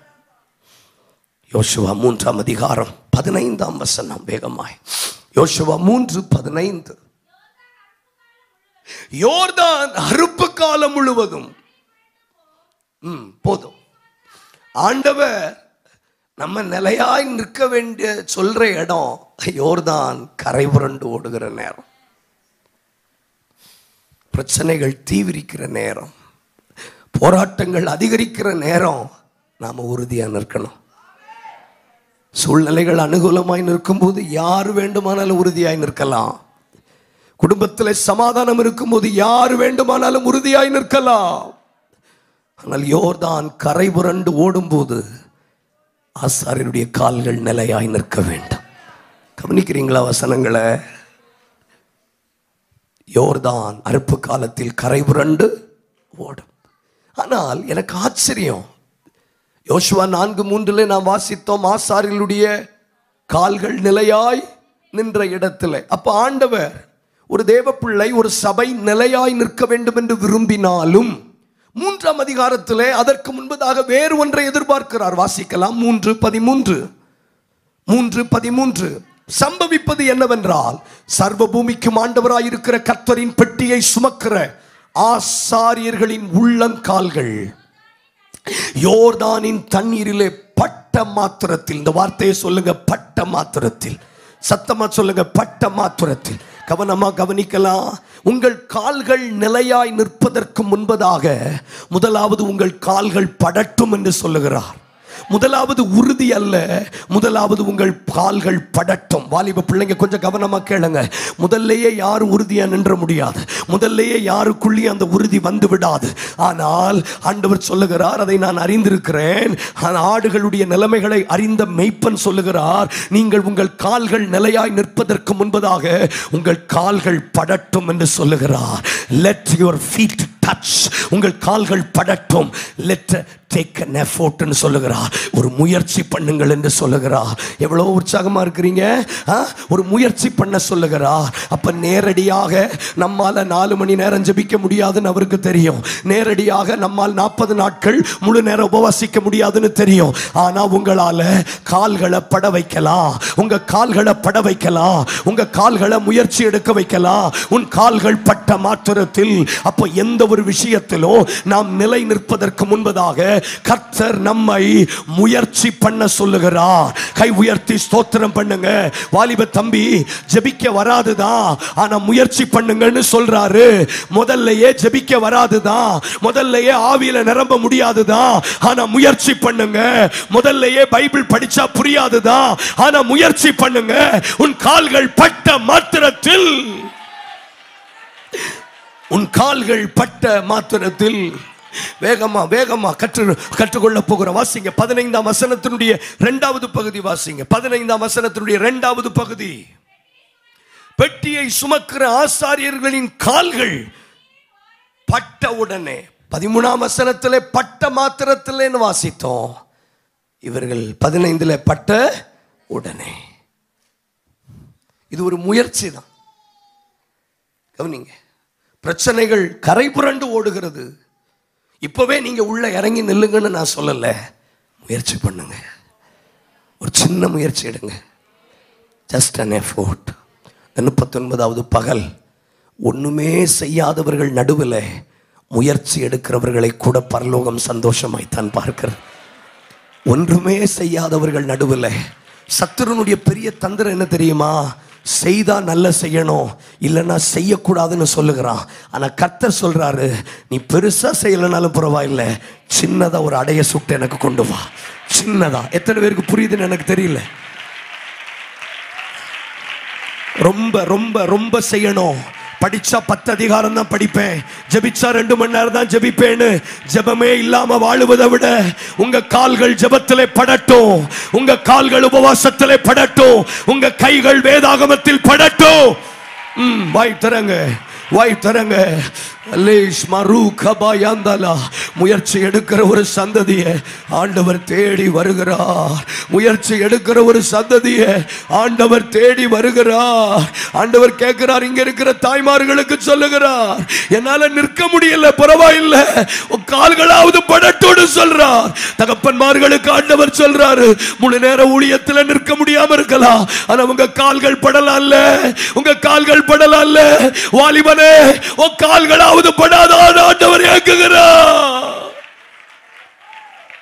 23 வருஷம் கிறிஸ்தவ குடும்பத்தில் பிறந்து வளர்ந்தாலும் வசனத்தோடு ஒரு சம்பந்தம் இல்லாத என்னிடத்துல ஆண்டவர் நீ நிலையா நின்றாதா உன்னை ஊழியத்துல பயன்படுத்துவேன்னு சொல்லி இருந்தா நிச்சயமா நான் ஊழியத்துக்கு வந்திருக்க முடியாது. ஆனா அவர் எனக்கு கொடுத்த வாய்ப்பு என்ன தெரியுமா? நீ நிலையா நிற்கிறது அப்புறம் நிற்கட்டும், உன் கால்கள் படட்டும், உன் கால்கள் படட்டும். கால் வைக்கிறது பெரிய விஷயமா தங்கச்சி? கால் வைக்கிறது பெரிய விஷயமா தம்பி? ஒரு சின்ன துவக்கத்தை, ஒரு சின்ன துவக்கத்தை கர்த்தர் சிலருக்குள் தர விரும்புகிறார். ஒரு சின்ன துவக்கத்தை தேவன் தர விரும்புகிறார். ஒரு சின்ன துவக்கத்தை நான் ஆரம்பிக்க விரும்புகிறேன் என்று சொல்லுகிறவங்க கைகளை உயர்த்துங்க, வேடிக்கை பார்க்காம கை உயர்த்துங்க. பெருசா பெருசா செய்யணும், பெருசா செய்யணும், பெருசா செய்யணும். சாரிபாத் விதவை சொன்னால், எனக்கும் என் பிள்ளைக்கு தான் அப்பா இருக்கு, அதனால நான் உமக்கு தர முடியாது.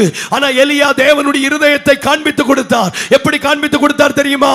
தேவனுக்கு பெருசு மட்டும் தேவையில்லை, முதலாவது ஒரு சிறிய அடை எனக்கு செய்து கொண்டு வா. முதலாவது prepare a small cake. இன்னைக்கு சிமானந்தா காலனி ஃபுல் காஸ்பல் சபையோடு சிலர் நினைச்சிட்டு இருக்கீங்க பெருசா செய்யணும், பெருசா செய்யணும்னு. ஒன்னும் செய்யாம வாழ்க்கையை வீணடித்துக் கொண்டிருப்பதற்கு பதிலாக சின்னதா தொடங்குங்க. பஞ்ச காலம் முழுவதும் உன் மாவு குறைவதில்லை, உன் எண்ணெய் புரிஞ்சவங்க ஆராதிங்க, புரிந்தவங்க ஆராதிங்க. வேடிக்கை பாருங்க, நல்ல வேடிக்கை பாருங்க, மற்றவங்க நல்ல வேடிக்கை பாருங்க. எத்தனை பேரோடு ஆவியானவர் இடைபடுகிறார்.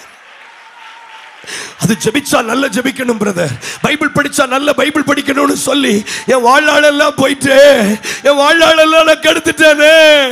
செய்தா முழு நேரமா தான் ஊழியம் செய்யணும் அப்படின்னு சொல்லி ஒரு ஆளுக்கு கூட சுவிசேஷம் அறிவிக்க முடியாமல் போய்விட்டேனே.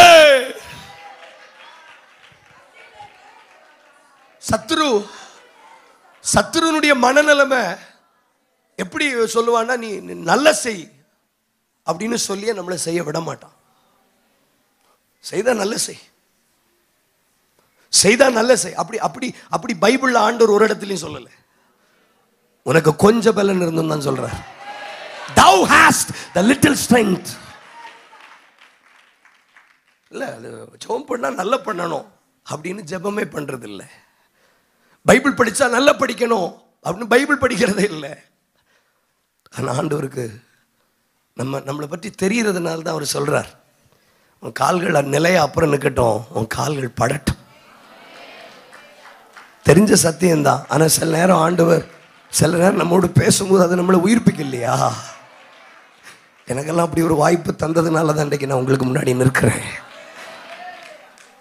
கால்கள் பட்ட மாத்திரத்தில், வேகமாக கால்கள் பட்ட மாத்திரத்தில் வாசிங்க. உபாகமம் 1:36. உபாகமம் 1:36. எப்புன்னேயின் குமாரனாகிய காலேப் மாத்திரம் அதை காண்பான்.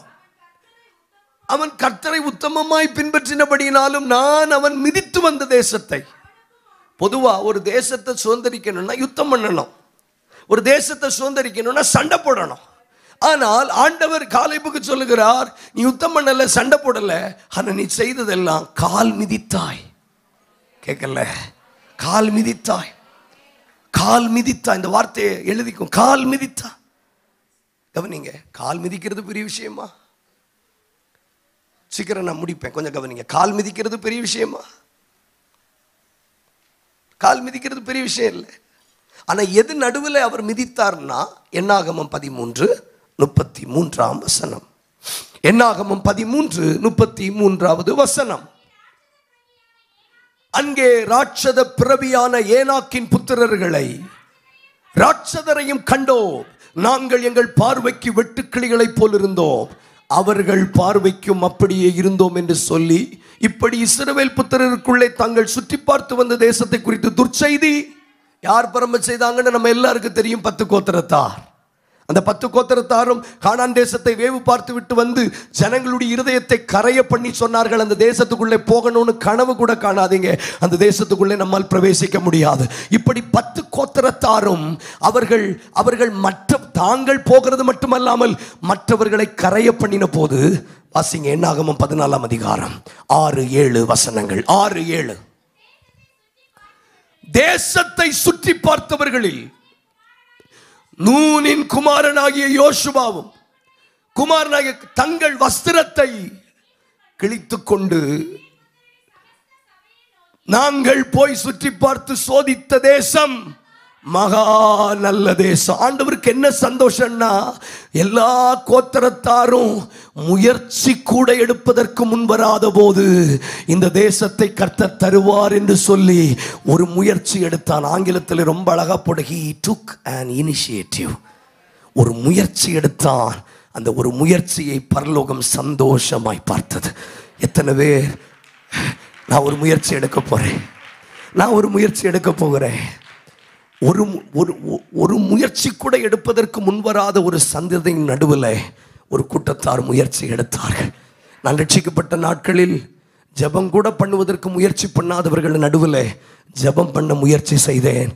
கர்த்தர் அதைவிட மேலாக கால் மிதித்த தேசத்தை உனக்கு தருவேன்னு சொன்னார். இயேசுவின் நாமத்தில் நான் உங்களுக்கு சொல்லுகிறேன், பின்னாடி இஸ்ரவேல் புத்திரர்களை எகிப்தியர்கள் துரத்தி கொண்டு வருகிறார்கள். சத்துரு கையிலே நான் மாட்டி செத்து போவதை விட என் கையில் இருக்கிற கோல செங்கடலுக்கு நேராக நீட்டி ஒரு முயற்சி எடுக்க போகிறேன். யாருக்கு தெரியும் அந்த முயற்சி ஒரு ஜாதியினிடத்திலும் செய்யப்படாத ஒரு அதிசயத்தை உங்களுக்கு செய்துவிட முடியும். இன்னைக்கு சில வாலிப பிள்ளைங்க எடுக்க போகிற முயற்சி, இன்னைக்கு எடுக்க போகிற முயற்சி, எஸ், வாய்களை திறந்து ஜெபிக்க தொடங்கலாம். எஸ், ஒண்ணுமே நடக்காதுன்னு வெறும் கையை கட்டிட்டு உட்கார்ந்து இருக்கிற பதிலா இன்னைக்கு இந்த 39வது பகல் நான் ஒரு முயற்சி எடுக்க போகிறேன். நான் ஒரு முயற்சி எடுக்க, எஸ் வேகமா, நான் ஒரு முயற்சி எடுக்க போகிறேன். சகோதரி, இன்னைக்கு ஒரு முயற்சி எடுக்கிறேன், ஒப்புக்கொடுங்க. இன்னைக்கு ஒரு முயற்சி எடுக்கிறேன், ஒப்புக்கொடுங்க. தேவ உடன்படிக்கையின் தூதனானவர் உங்களால் ஈர்க்கப்பட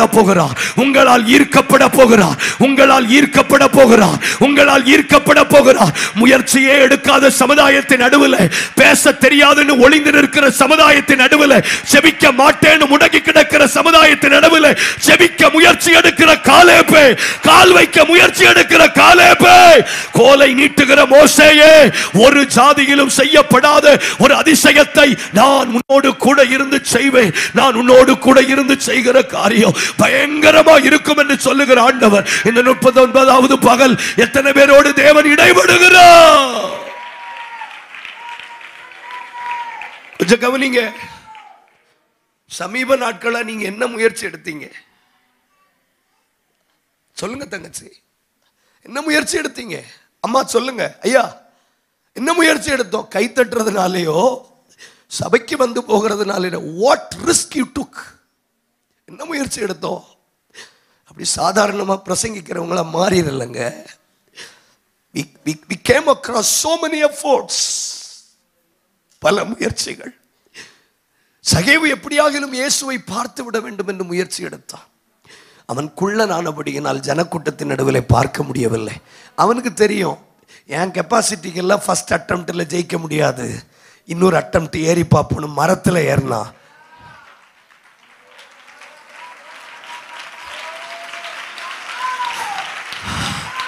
அவன் தெரியுது பாருங்க. நான் கண்ணீரோட சொல்றேன், படிச்சோன்னா பைபிள் புரியணும்னு நமக்கு அவசியம் இல்லை. படிச்சோன்னா ஆண்டவர் நம்மகிட்ட பேசணும்னு அவசியம் இல்லை.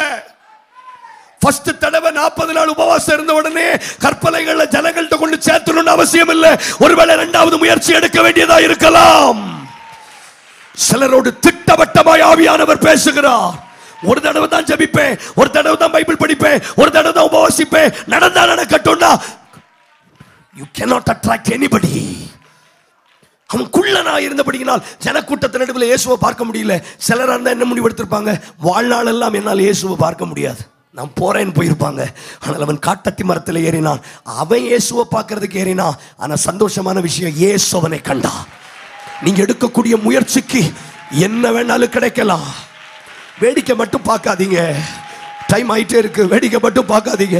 இன்னைக்கு அப்படி ஒரு முயற்சி எடுக்கிறேன்னு சொல்றவங்க, அப்படி ஒரு முயற்சி எடுக்கிறேன்னு சொல்றவங்க வலது கரங்களை உயர்த்துங்க பார்க்கலாம். வலது கரங்களை உயர்த்துங்க பார்க்கலாம். எல்லாரும் வலது கரங்களை உயர்த்துங்க பார்க்கலாம். வலது கரங்களை உயர்த்துங்க பார்க்கலாம். எல்லாரும் வலது கரங்களை உயர்த்தலாம்.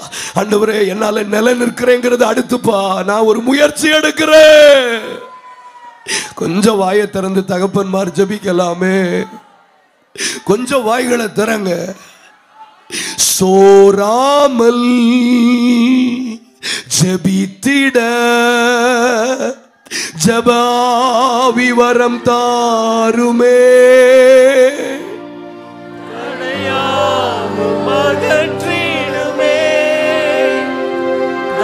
தயை கேட்டு உம் பாதம் எந்த ஜப வேளை உமை தேடி வந்தே. தேவா பதில் தாருமே. எந்த கோட்டை எந்த தஞ்சம் நீரே, உம்மை நாடி வந்தே. வாய்ஸ் மைல்ட கொடுங்க. எந்த கோட்டை எந்த தஞ்சம் நீரே, உம்மை நான் நாடி வந்தேன்.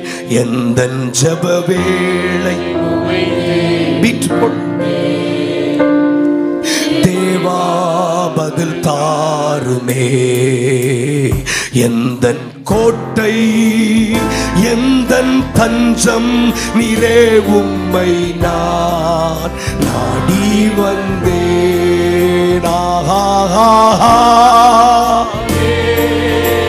worship it. Hallelujah.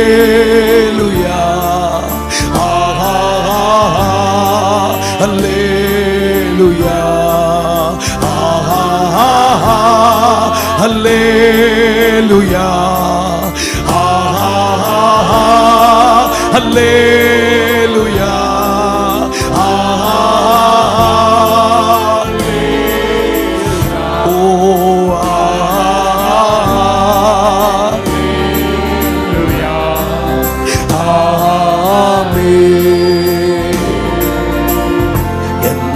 கோட்டை எந்த தஞ்சம் நீரே, உம்மை நான் நாடி வந்தே.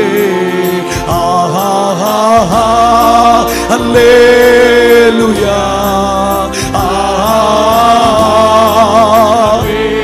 ஓ ரபசி அந்த ரப கத்து ரபலி அந்த ரபசியே.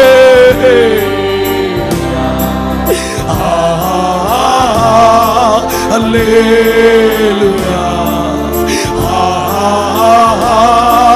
Hallelujah. Hallelujah. Appa.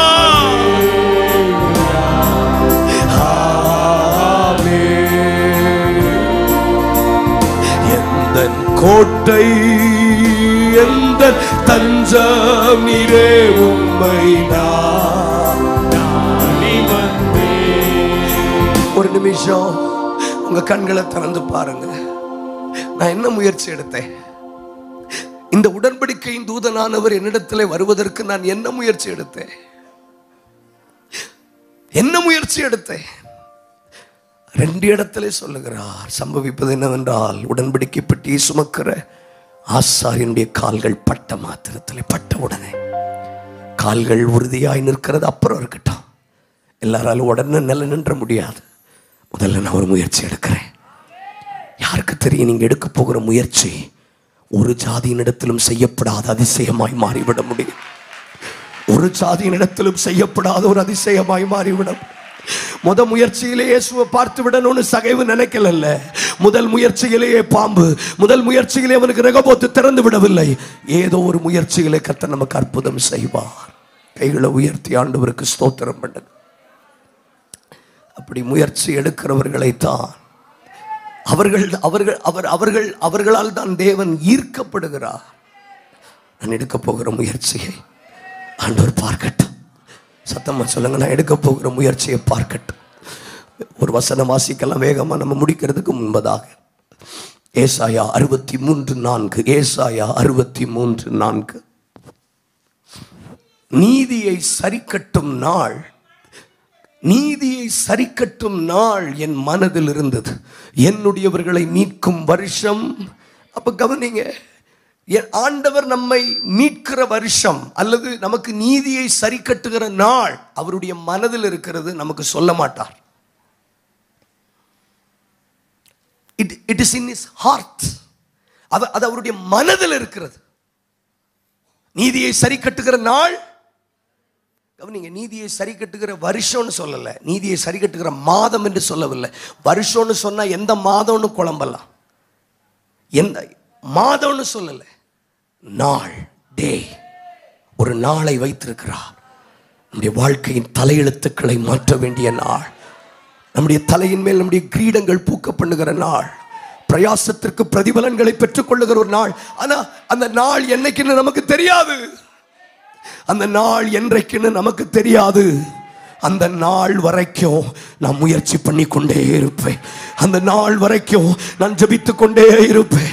அந்த நாள் வரைக்கும் நான் போராடி கொண்டே இருப்பேன்.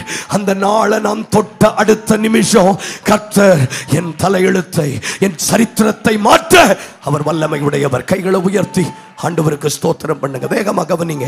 ஆதியாகமம் 32:26 கவனிங்க, வாசிக்க வேண்டாம். ஆனால் யாக்கோபு தான் குறித்த ஒரு நேரத்தில் அவன் ஜெபித்து விட்டு போகவில்லை.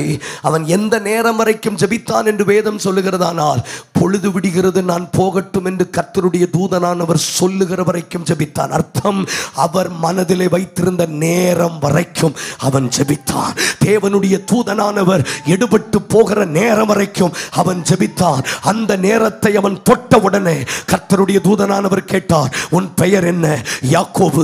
இனி யாக்கோபு அல்ல, இஸ்ரவேல் என்று நீ அழைக்கப்படுவாய். அப்ப நல்ல கவனிங்க, இன்றைக்கு நாம எடுக்கக்கூடிய முயற்சிகள் ஏதோ ஒரு அளவில் நின்று விடுகிறது. ஆனால் யாக்கோபு எடுத்த முயற்சி எது வரைக்கும் எடுத்தான் தெரியுமா? கர்த்தருடைய தூதனானவர் கிளம்புகிற நேரம் வரைக்கும் முயற்சி எடுத்தார். இன்றைக்கு நாம் எடுக்க போகிற முயற்சி சாதாரண முயற்சிகளா எடுக்கக்கூடாது. நான் நிலை நிற்கிறது இருக்கட்டும், கர்த்தர் என் கால்களை யோர்தானின் நடுவில் நிலை நிற்க பண்ணுகிறது ஒரு பக்கம் இருக்கட்டும். இன்னைக்கு சிலரோடு திட்டவட்டமாய் ஆவியானவர் சொல்லுகிறார், சில முயற்சிகளை என் பிள்ளைகளை எடுக்க சொல். ஒரு நிமிஷம் கரங்களை உயர்த்துங்க. சில முயற்சிகளை நான் எடுக்க அர்ப்பணிக்கிறேன். சில முயற்சிகளை நான் எடுக்க அர்ப்பணிக்கிறேன். கொஞ்சம் வாய்களை திறங்களே. சில முயற்சிகளை எடுக்க நான் அர்ப்பணிக்கிறேன். யாரும் இந்த வேதாகமத்தில் யாரும் தேவனுடைய சந்திப்பையோ தேவனுடைய நன்மைகளையோ சாதாரணமாய் பெற்றுக்கொள்ளவில்லை. அவர்களுடைய உறுதி, அவர்களுடைய முயற்சி உடன்படிக்கை தூதனானவர்களை அவர்கள் பக்கம் இழுத்தது. வேகமா ஒரு வசனம் வாசிங்க பார்க்கலாம். மத்தேயு 25:13. மத்தேயு 25:13. சாரி 15:23. மத்தேயு 15:23. மத்தேயு 15:23. அவர்களுக்கு பிரதியுத்தரமாக அவர் ஒரு வார்த்தையும், ஒரு வார்த்தையும், இயேசு ஒரு வார்த்தையும் சொல்லவில்லை. அப்பொழுது அவருடைய சீஷர்கள் வந்து, இவள் நம்மை பின்தொடர்ந்து கூப்பிடுகிறாளே, இவளை அனுப்பிவிடும் என்று அவரை. சாதாரணமாக இயேசு கானானிய ஸ்திரீயினிடத்தில் ஈர்க்கப்பட்டு வரவில்லை. அவளுடைய விடாமுயற்சி. அதை கூட நிற்கிறவர்கள் சொல்லுகிறார்கள், வெகு நேரம் நம்மை பின்தொடர்ந்து வருகிறாளே. இன்னைக்கு அப்படி ஒரு ட்ராக் ரெக்கார்டு நமக்கு இருக்கா? ரொம்ப நேரம் நம்மை பின்தொடர்ந்து வருகிறார்களே. ஆண்டவரே, பயங்கர உற்சாகமாக இருக்கிறீங்க சிலர். அந்த செஷன் முடிக்கிறதுக்கு முன்னாடி நான் சொல்கிறேன், உங்கள் கால்கள் நிலையாய் நிற்பதற்கு முன்பதாக ஆண்டவரே சொல்லுகிறார், ஒரு முயற்சி எடுங்களே. உங்கள் கால்கள் படட்டுமே. பிள்ளைகளின் அப்பத்தை நாய்க்குட்டிகளுக்கு கொடுக்கக்கூடாது. நான் இஸ்ரவேல் வீட்டாருக்கே அனுப்பப்பட்டு வந்தேன், மற்றபடி அல்ல. இவ்வளவு சொன்ன பிறகும் அவள் தன் முயற்சியை விடவில்லை. அவளை பற்றி சீஷர்கள் சொல்லுகிறார்கள், வெகு நேரம் நம்மை பின்தொடர்ந்து வருகிறாளே. இங்கே இருக்கிறவங்க ஒவ்வொருவருக்கும் நம்ம புரிந்து கொள்ள வேண்டும், நமக்காக ஒரு அட்டண்டன்ஸ் ரெஜிஸ்டர் பரலோகத்தில் வைக்கப்பட்டிருக்கிறது. நாம் எவ்வளவு நாள் வந்து போகிறோம் என்பதை பரலோகம் கண்காணித்துக் கொண்டிருக்கிறது. நமக்காக ஒரு வருகை பதிவேடு வைக்கப்பட்டிருக்கிறது. வெகு நேரம் அழுகிறாங்களே, ஆண்டவரே வெகு நேரம் உம்மை பின்தொடர்ந்து வருகிறாளே, அவளை அனுப்பிவிடும். வெகு நேரம் உம்மை பின்தொடர்ந்து, கொஞ்சம் வாய்களை திறங்களே. அந்த வருகை பதிவேடை சீசர்கள் இயேசுவினிடத்தில் சொன்ன உடனே இயேசு ஈர்க்கப்படுகிறார். இன்னைக்கு இந்த காலை வேளையில் சிலர் உறுதியாய் நிற்கிறதை பார்த்து கர்த்தருடைய தூதனானவர் ஈர்க்கப்பட போகிறார். கொஞ்சம் எனக்கு இந்த செஷன்ல ஆவியானவர் தெளிவா சொல்றார், ஈர்க்கப்படணும். இந்த ஃபுல் காஸ்பல் இந்த சபையை பார்த்து தூதர்கள் ஈர்க்கப்படணும். வாயை தரங்க, கையை உயர்த்தணும்னா கையை உயர்த்துங்க. நீங்க விடாப்பிடியாய் முயற்சி பண்ணுகிறத பார்த்து கர்த்தருடைய தூதனானவர் இறங்கி வரணும். உங்களை பார்த்து சொல்லணும், உனக்கு என்ன வேணும், நீ யாரு, உன் பேர் என்ன, உன் பிரச்சனை என்னன்னு கேட்கணும்.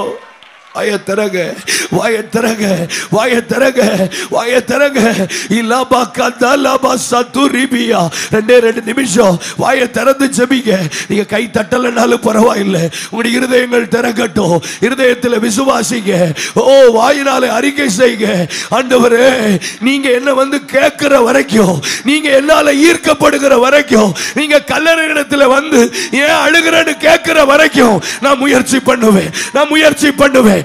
உடன்படிக்கையின் தூதனானவர் சிலரை பலப்படுத்தும்படி வரப்போகிறார். முயற்சி எடுக்கும்படி சிலருடைய கால்களை பலப்படுத்துகிறார். 10 கோத்திரத்தாருடைய கால்கள் தள்ளாடின போது ஒரு காலேப் யோசுவாவுடைய கால்கள் நிலவரமாய் நின்றது போல, கர்மேலிலே எலியாவுடைய கால்கள் நிலை நின்றது போல, எத்தனை பேர் வாய்களை திறக்க போறீங்க?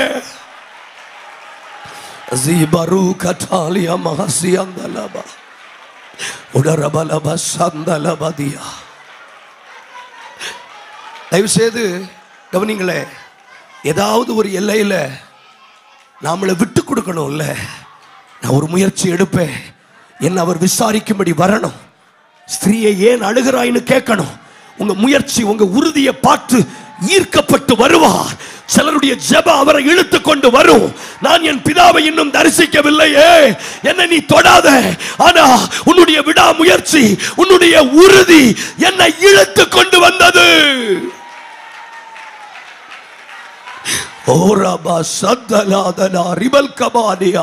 எத்தனை தடவை நம்ம ஆலயத்துக்கு வந்து எத்தனை காரியங்களை கேட்டாலும் உன் கால்கள் நிலையாய் நிற்க முடியுமானால், உங்கள் கால்கள் சில ஜெப குறிப்பிலே உறுதியாய் நிற்க முடியுமானால், தனிமையின் நடுவிலும் சாயங்கால வேளையிலும் விறகுகள் தண்ணீரால் நிரப்பப்பட்ட பிறகும் என் கால்கள் உறுதியாய் நிற்கும் என்று சொல்ல முடியுமானால், ஒரே ஒரு விஷயம், நான் ஒரு முயற்சி எடுக்கிறேன். பகுதியில் எத்தனை பேர் ஒப்பு கொடுக்க போறோம்? நான் ஒரு முயற்சி எடுக்கிறேன். எனக்கு ஆண்டவர் நன்மை செய்யலை, என்ன ஆண்டவர் கைவிட்டுட்டார், என்ன ஆண்டவர் உயர்த்தலை, நான் கேட்டதை தரலன்னு சொல்றமே தவிர என்ன முயற்சி எடுத்தோம்? இந்த யோர்தானை குவியலாய் நிறுத்துவதற்கு என்ன முயற்சி எடுத்தீர்கள்? அட்லீஸ்ட் உங்கள் கால்களாவது படணும். அப்படி முயற்சி எடுக்கிறவர்கள் கூட தேவனால் ஈர்க்கப்படுவார்கள். சகேவினால் தேவன் ஈர்க்கப்பட்டார். அத்தனை பேர் கீழே இருந்த போது மேலே அவர் நோக்கி பார்க்க வேண்டிய அவசியம். He was attracted. எந்த சபை முயற்சி எடுக்கிறதோ, எந்த சபை சில விஷயங்களில் உறுதியாய் நிற்கிறதோ, அவர்களிடத்தில் உடன்படிக்கையின் தூதனானவர் நிச்சயமாய் வருவார். கடைசியா வாசிக்க யோசுவா 4:3. யோசுவா 4:3 நடுவில்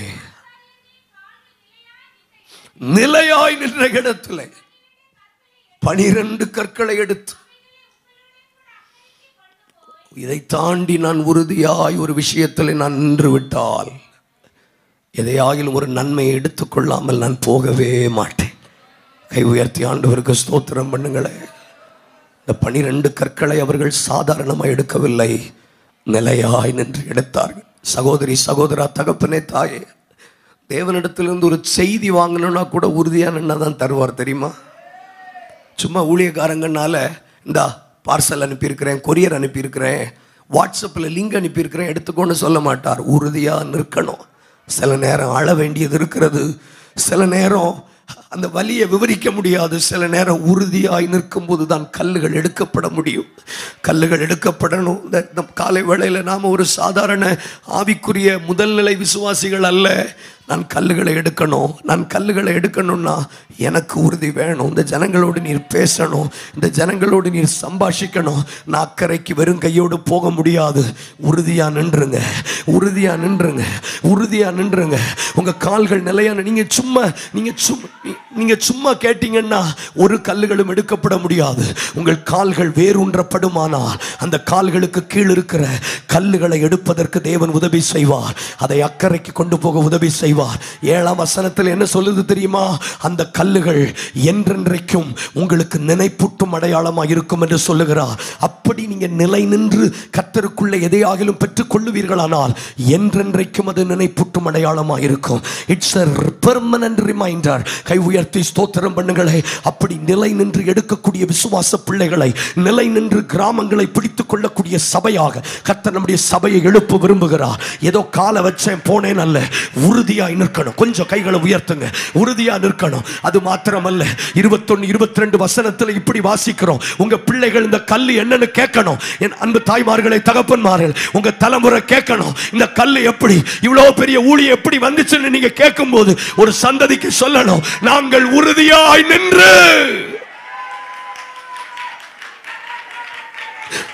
நாங்கள் உறுதியாய் நின்று, நாங்கள் உறுதியாய் நின்று, நாங்கள் உறுதியாய் நின்று, எங்கள் கால்கள் நிலையாய் நின்ற இடத்துல அவர்கள் கல்லுகளை எடுத்தார்கள், அதை நாட்டினார்கள். பிற்பாடு அப்படியே பிள்ளைங்க கேட்டாங்க, இந்த கல் எப்படி வந்துச்சுன்னு கேட்டாங்க. அதுக்கு அவர்கள் சொன்னார்கள், தேவனை மகிமைப்படுத்தினார்கள். நான் உறுதியாய் நிற்க விரும்புகிறேன். எல்லாரும் உங்க கண்களை மூடலாம். பரிசுத்த ஆவியானவர் உங்களை எப்படி நடத்துறாரோ 2 நிமிஷம் மாத்திரம் கண்ணை மூடலாம். எல்லாரும் கண்களை மூடலாம். இது ஆண்டவருடைய ஒரு ஆதங்கம். நான் ஈர்க்கப்படுகிற ஒரு சபையாக இந்த சபை மாறட்டும் ஆண்டவர் எதிர்பார்க்கிறார். நான் ஈர்க்கப்படணும். நானா வரமாட்டேன், என்னை யாராவது ஈர்க்கணும். இவ்வளவு நேரம் நான் பேசிட்டேன், இனி நீங்க தான் ஜெபிக்க போறீங்க. தேவனை ஈர்க்கிற ஒரு வாலிபன் இங்கே உண்டா? தேவனை ஈர்க்கிற ஒரு சகோதரி இங்கே உண்டா? தேவனை ஈர்க்கிறவர்கள் 38 வருஷமாய் ஒருவன் பெதஸ்தா குளத்தில் படுத்திருந்தும் நிலையாய் நின்று விட்டான். கொஞ்சம் வாய்களை திறங்க, 2 நிமிஷம். எல்லா இடத்துக்கும் தூதர்கள் வருகிறதில்லை. எல்லா இடங்களிலும் விடுதலைகள் வருவது இல்லை. எல்லா இடங்களிலும் விலையேற பெற்ற காரியங்கள் நடப்பது இல்லை. தேவனை ஈர்ப்பதற்கு ஆள் இல்லை. தேவனை ஈர்ப்பதற்கு ஆள் இல்லை. தேவனுடைய சேனையை ஈர்ப்பதற்கு ஆள் இல்லை. தேவனுடைய வல்லமையை ஈர்ப்பதற்கு ஆள் இல்லை. தேவனுடைய சுகமளிக்கிற வல்லமையை ஈர்ப்பதற்கு ஆள் இல்லை. தேவனுடைய வெளிப்பாடுகளை ஈர்ப்பதற்கு ஆள் இல்லை. 2 நிமிஷம் ஜெபிங்க. இந்த கடைசி ஜெப நேரத்தை விட்டுறாதீங்க. தேவனால் தேவன் ஈர்க்கப்படுகிற ஒரு சபையாக, தேவன் ஈர்க்கப்படுகிற குடும்பங்களாக.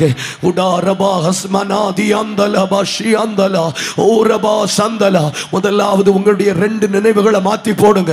உறுதியா வாங்க, உறுதியா வாங்க, உறுதியா வாங்க, உறுதியா வாங்க, உறுதியா வாங்க. கொஞ்சம் எத்தனை பேருக்கு புரியுதோ அத்தனை பேர் வாயை திறந்து ஜெபிங்க. 2 நினைவுகள் வேண்டாம். கர்த்தர் தெய்வமானால் கர்த்தரை பின்பற்றுங்கள், பாகால் தெய்வமானால் அவனை பின்பற்றுங்கள். ஜனங்கள் மாறுதரம் ஒன்றும் சொல்லவில்லை. ஏன்னா அவங்க 2 நினைவுகளால் தான் இருந்தார்கள். அவர்கள் தாங்கள் தேவனிடத்திலிருந்து எதையும் பெற்றுக்கொள்ளலாம் என்று நினையாதிருப்பார்களாக. இன்னைக்கு இது 39வது பகல் நாம வந்துட்டோம். இன்னும் என்னால தேவனை ஈர்க்க முடியலன்னா, இன்னும் என்னால தேவனுடைய தூதர்களை ஈர்க்க முடியலன்னா, எங்கேயோ நான் உறுதி இல்லை. என்னால உடன்படிக்கையின் தூதனானவரை ஈர்க்க முடியலையே. ஒரு பாரம் வரல உங்களுக்கு? பாரம் வரணும். சும்மா பிரசங்கம் கேட்டு என்னத்துக்கு? இவ்வளவு நாள் ஜெபிக்கிறேன், என்னால தேவனை என் பக்கம் ஈர்க்க முடியல. நிலை நிற்பதற்கு முன்பதாக, என் கால்கள் நிலை நிற்பதற்கு முன்பதாக ஒரு முயற்சி எடுக்க போகிறேன். நான் எடுக்க போகிற முயற்சி என் கட்டுப்பாட்டில் இருக்கக்கூடாது. ஒரு முயற்சியில நடந்துடணும்னு நான் நினைக்க மாட்டேன். இவ்வளவு பெரிய தேவனை சந்திப்பதற்கு எத்தனை முயற்சி வேண்டுமானாலும் எடுக்கலாம். ஒரு சாதாரண பாடத்திட்டத்தில் பாஸ் ஆவதற்கு எத்தனை முயற்சி எடுக்கிறோம். வாய திறங்க. இன்டர்நெட்ல கனெக்ட் பண்றதுக்கு எத்தனை முயற்சி எடுக்கிறீங்க. ஒரு போனை தொடர்பு கொள்றதுக்கு எத்தனை முயற்சி எடுக்கிறீங்க. இவர் உங்களை சந்திப்பதற்கு முயற்சி எடுங்கள். எப்பினேவின் குமாரனாகிய காலேப் அதில் பிரவேசிப்பான். அவன் கால் மிதித்து வந்த தேசத்தை அவனுக்கும் அவன் பிள்ளைகளுக்கும் கொடுப்பேன்.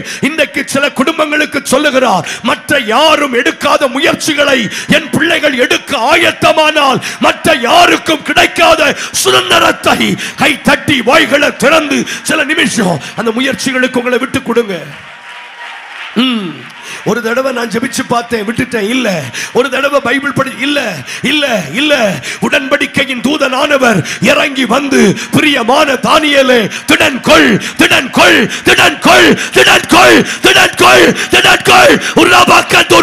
உங்களை பலப்படுத்துகிற ஒரு தேவ வல்லமை இப்ப இறங்கி வருகிறது. கால்கள் நிலையாய் நிற்கத்தக்கதான ஒரு தேவ அபிஷேகம். இனி நிலையாய் நிற்கும். தனிமையின் நடுவிலையும் நிலையாய் நிற்பீர்கள். 450 பேர் செய்கிற வேலையை உன் கைகள் மூலமாய் செய்து முடிக்க போகிற தேவனுடைய வல்லமை சாயங்காலம் ஆனாலும் பரவாயில்லை. உறுதியாய் நிற்கிற கால்கள். பலிபீடம் முழுவதும் தண்ணீரால் நிரப்பப்பட்டிருந்தாலும் அக்கினி எரியத்தான் போகிறது. எனக்காக கர்மேலிலே நிலையாய் நிற்க ஒரு எலியா ஏத்தமானால் எலியாவுக்காக என் உடன்படிக்கையின் தூதனை அனுப்பி ஆராதிக்க தொடங்கலாம். அந்த பகுதியில் நீங்கள் மனதில் வைக்க வேண்டிய ஒரே ஒரு விஷயம், நான் தேவனை ஈர்க்க வேண்டும். என் ஜெபம் தேவனை ஈர்க்க வேண்டும். மரியாளே, உன்னுடைய கண்ணீர் தேவ தூதர்களை ஈர்க்கட்டும்.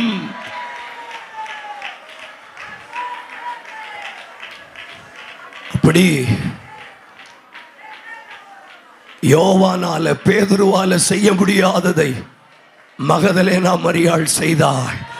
கல்லறையிலே இயேசு இல்லை, அவர் இங்கே இல்லை, அவர் உயிர்த்தெழுந்தார்னு சொன்ன பிறகும் அவரை உறுதியாய் பற்றி கொண்டு கல்லறையிலே அழுது கொண்டிருந்தார்.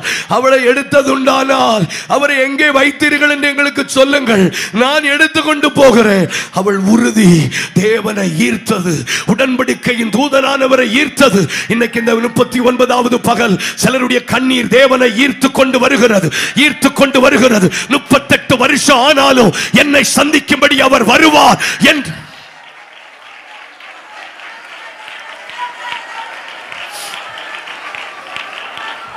சொல்லி முடிக்கிறேன். ஒரு ஜெப குறிப்புல உறுதி இல்லை, ஒரு காரியத்தை செய்வேன் என்கிறதுல உறுதி இல்லை. 2 நினைவுகளால் நீங்கள் குந்தி நடக்கிறது என்ன?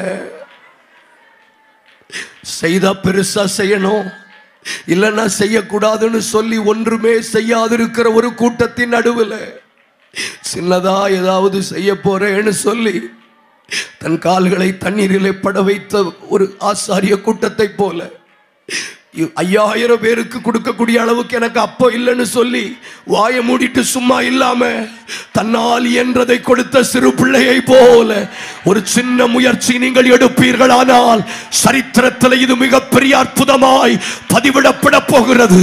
இந்த சபையோடு ஆவியானவர் திருவுள்ளம் பற்றுகிறார். நீங்க எடுக்க போகிற சில முயற்சி மற்ற ஊழியங்களில் இல்லாத முயற்சி, ஒரு ஜாதியிலும் செய்யப்படாத ஒரு அதிசயத்தை உங்கள் மூலமாய் வெளிப்படுத்தப்பட போக. நல்ல கை தட்டுங்க. எஸ், ஒரு தூதன் வந்து பலப்படுத்தினது போல சிலரை பலப்படுத்துகிறார். முயற்சி எடுக்கக்கூடிய பலன், முயற்சி. எஸ், கைகளை தட்டுங்க. ஒரு அக்கினி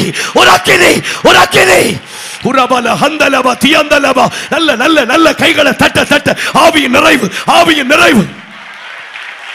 இலபா ஷபர ஹந்தலா 10 கோத்திரத்தாரும் முடியாது முடியாது என்று வாதித்து பின்வாங்கி நின்ற போது ஒருவன் சஸ்திரத்தை கிழித்து முயற்சி எடுத்தான். முயற்சி எடுங்க சகோதரி, இந்த சபையில உன் கால்கள் படட்டும். உன்னரபா ஹந்தலா தியா ஆர்தல ஹஸ்யந்தலா, சத்ரு கையிலே நான் மாட்டி மரிப்பதை விட என் கோலை நீட்டி ஒரு முயற்சி எடுக்கிறேன்.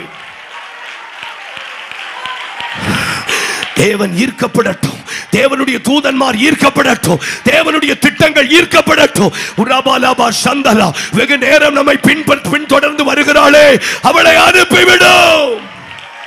தீர்க்கதரிசிகளின் புத்திரரில் ஒருவனுடைய கோடாரி கை வழுகி ஆற்றிலே விழுந்தது.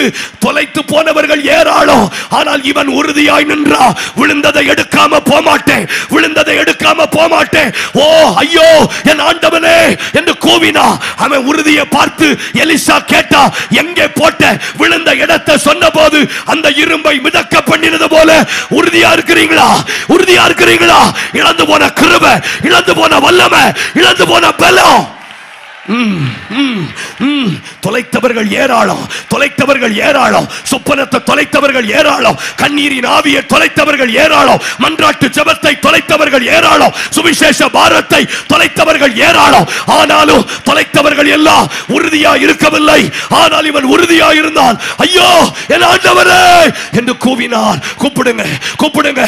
யாரெல்லாம் உறுதியா கூப்பிடுறீங்களோ கையில கிடைக்காது, இனி உனக்கு சொந்தமில்லை என்று சொல்லப்பட்ட விஷயங்களை உன் கை நீட்டி எடுத்துக்கொள்ள உறுதியாய்.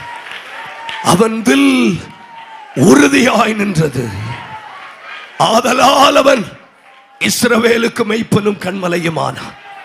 கை உயர்த்தி கர்த்தர் பேசின வார்த்தைகளுக்காக ஒரே ஒரு வார்த்தை நீங்க சொல்லி ஜெபிச்சிருங்களே.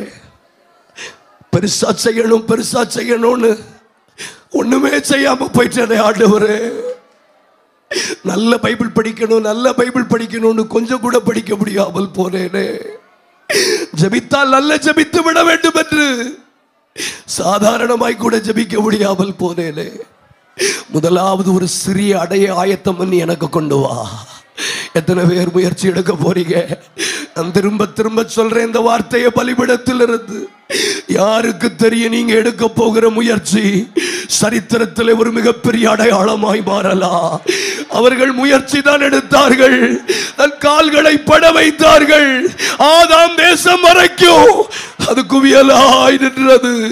ஒருவன் கோலை நீட்டி முயற்சி எடுத்தான், செங்கடல் பிரிந்தது. பரிசுத்த பிதாவே, உடன்படிக்கையின் தூதனானவரை எங்களால் ஈர்க்க முடியவில்லையே. எங்கள் ஜெபங்களோ எங்கள் ஆராதனைகளோ உம்மை ஈர்க்க முடியவில்லை அப்பா. மரியாளிடத்துல இறங்கி வந்ததற்கு அவளிடத்துல அவள் உம்மை ஈர்த்தது போல நாங்களும் உம்மை ஈர்த்து விட எங்களை ஒப்பு கொடுக்கிறோம். நல்ல கை உயர்த்தி நன்றி செலுத்துங்க, நன்றி செலுத்துங்க.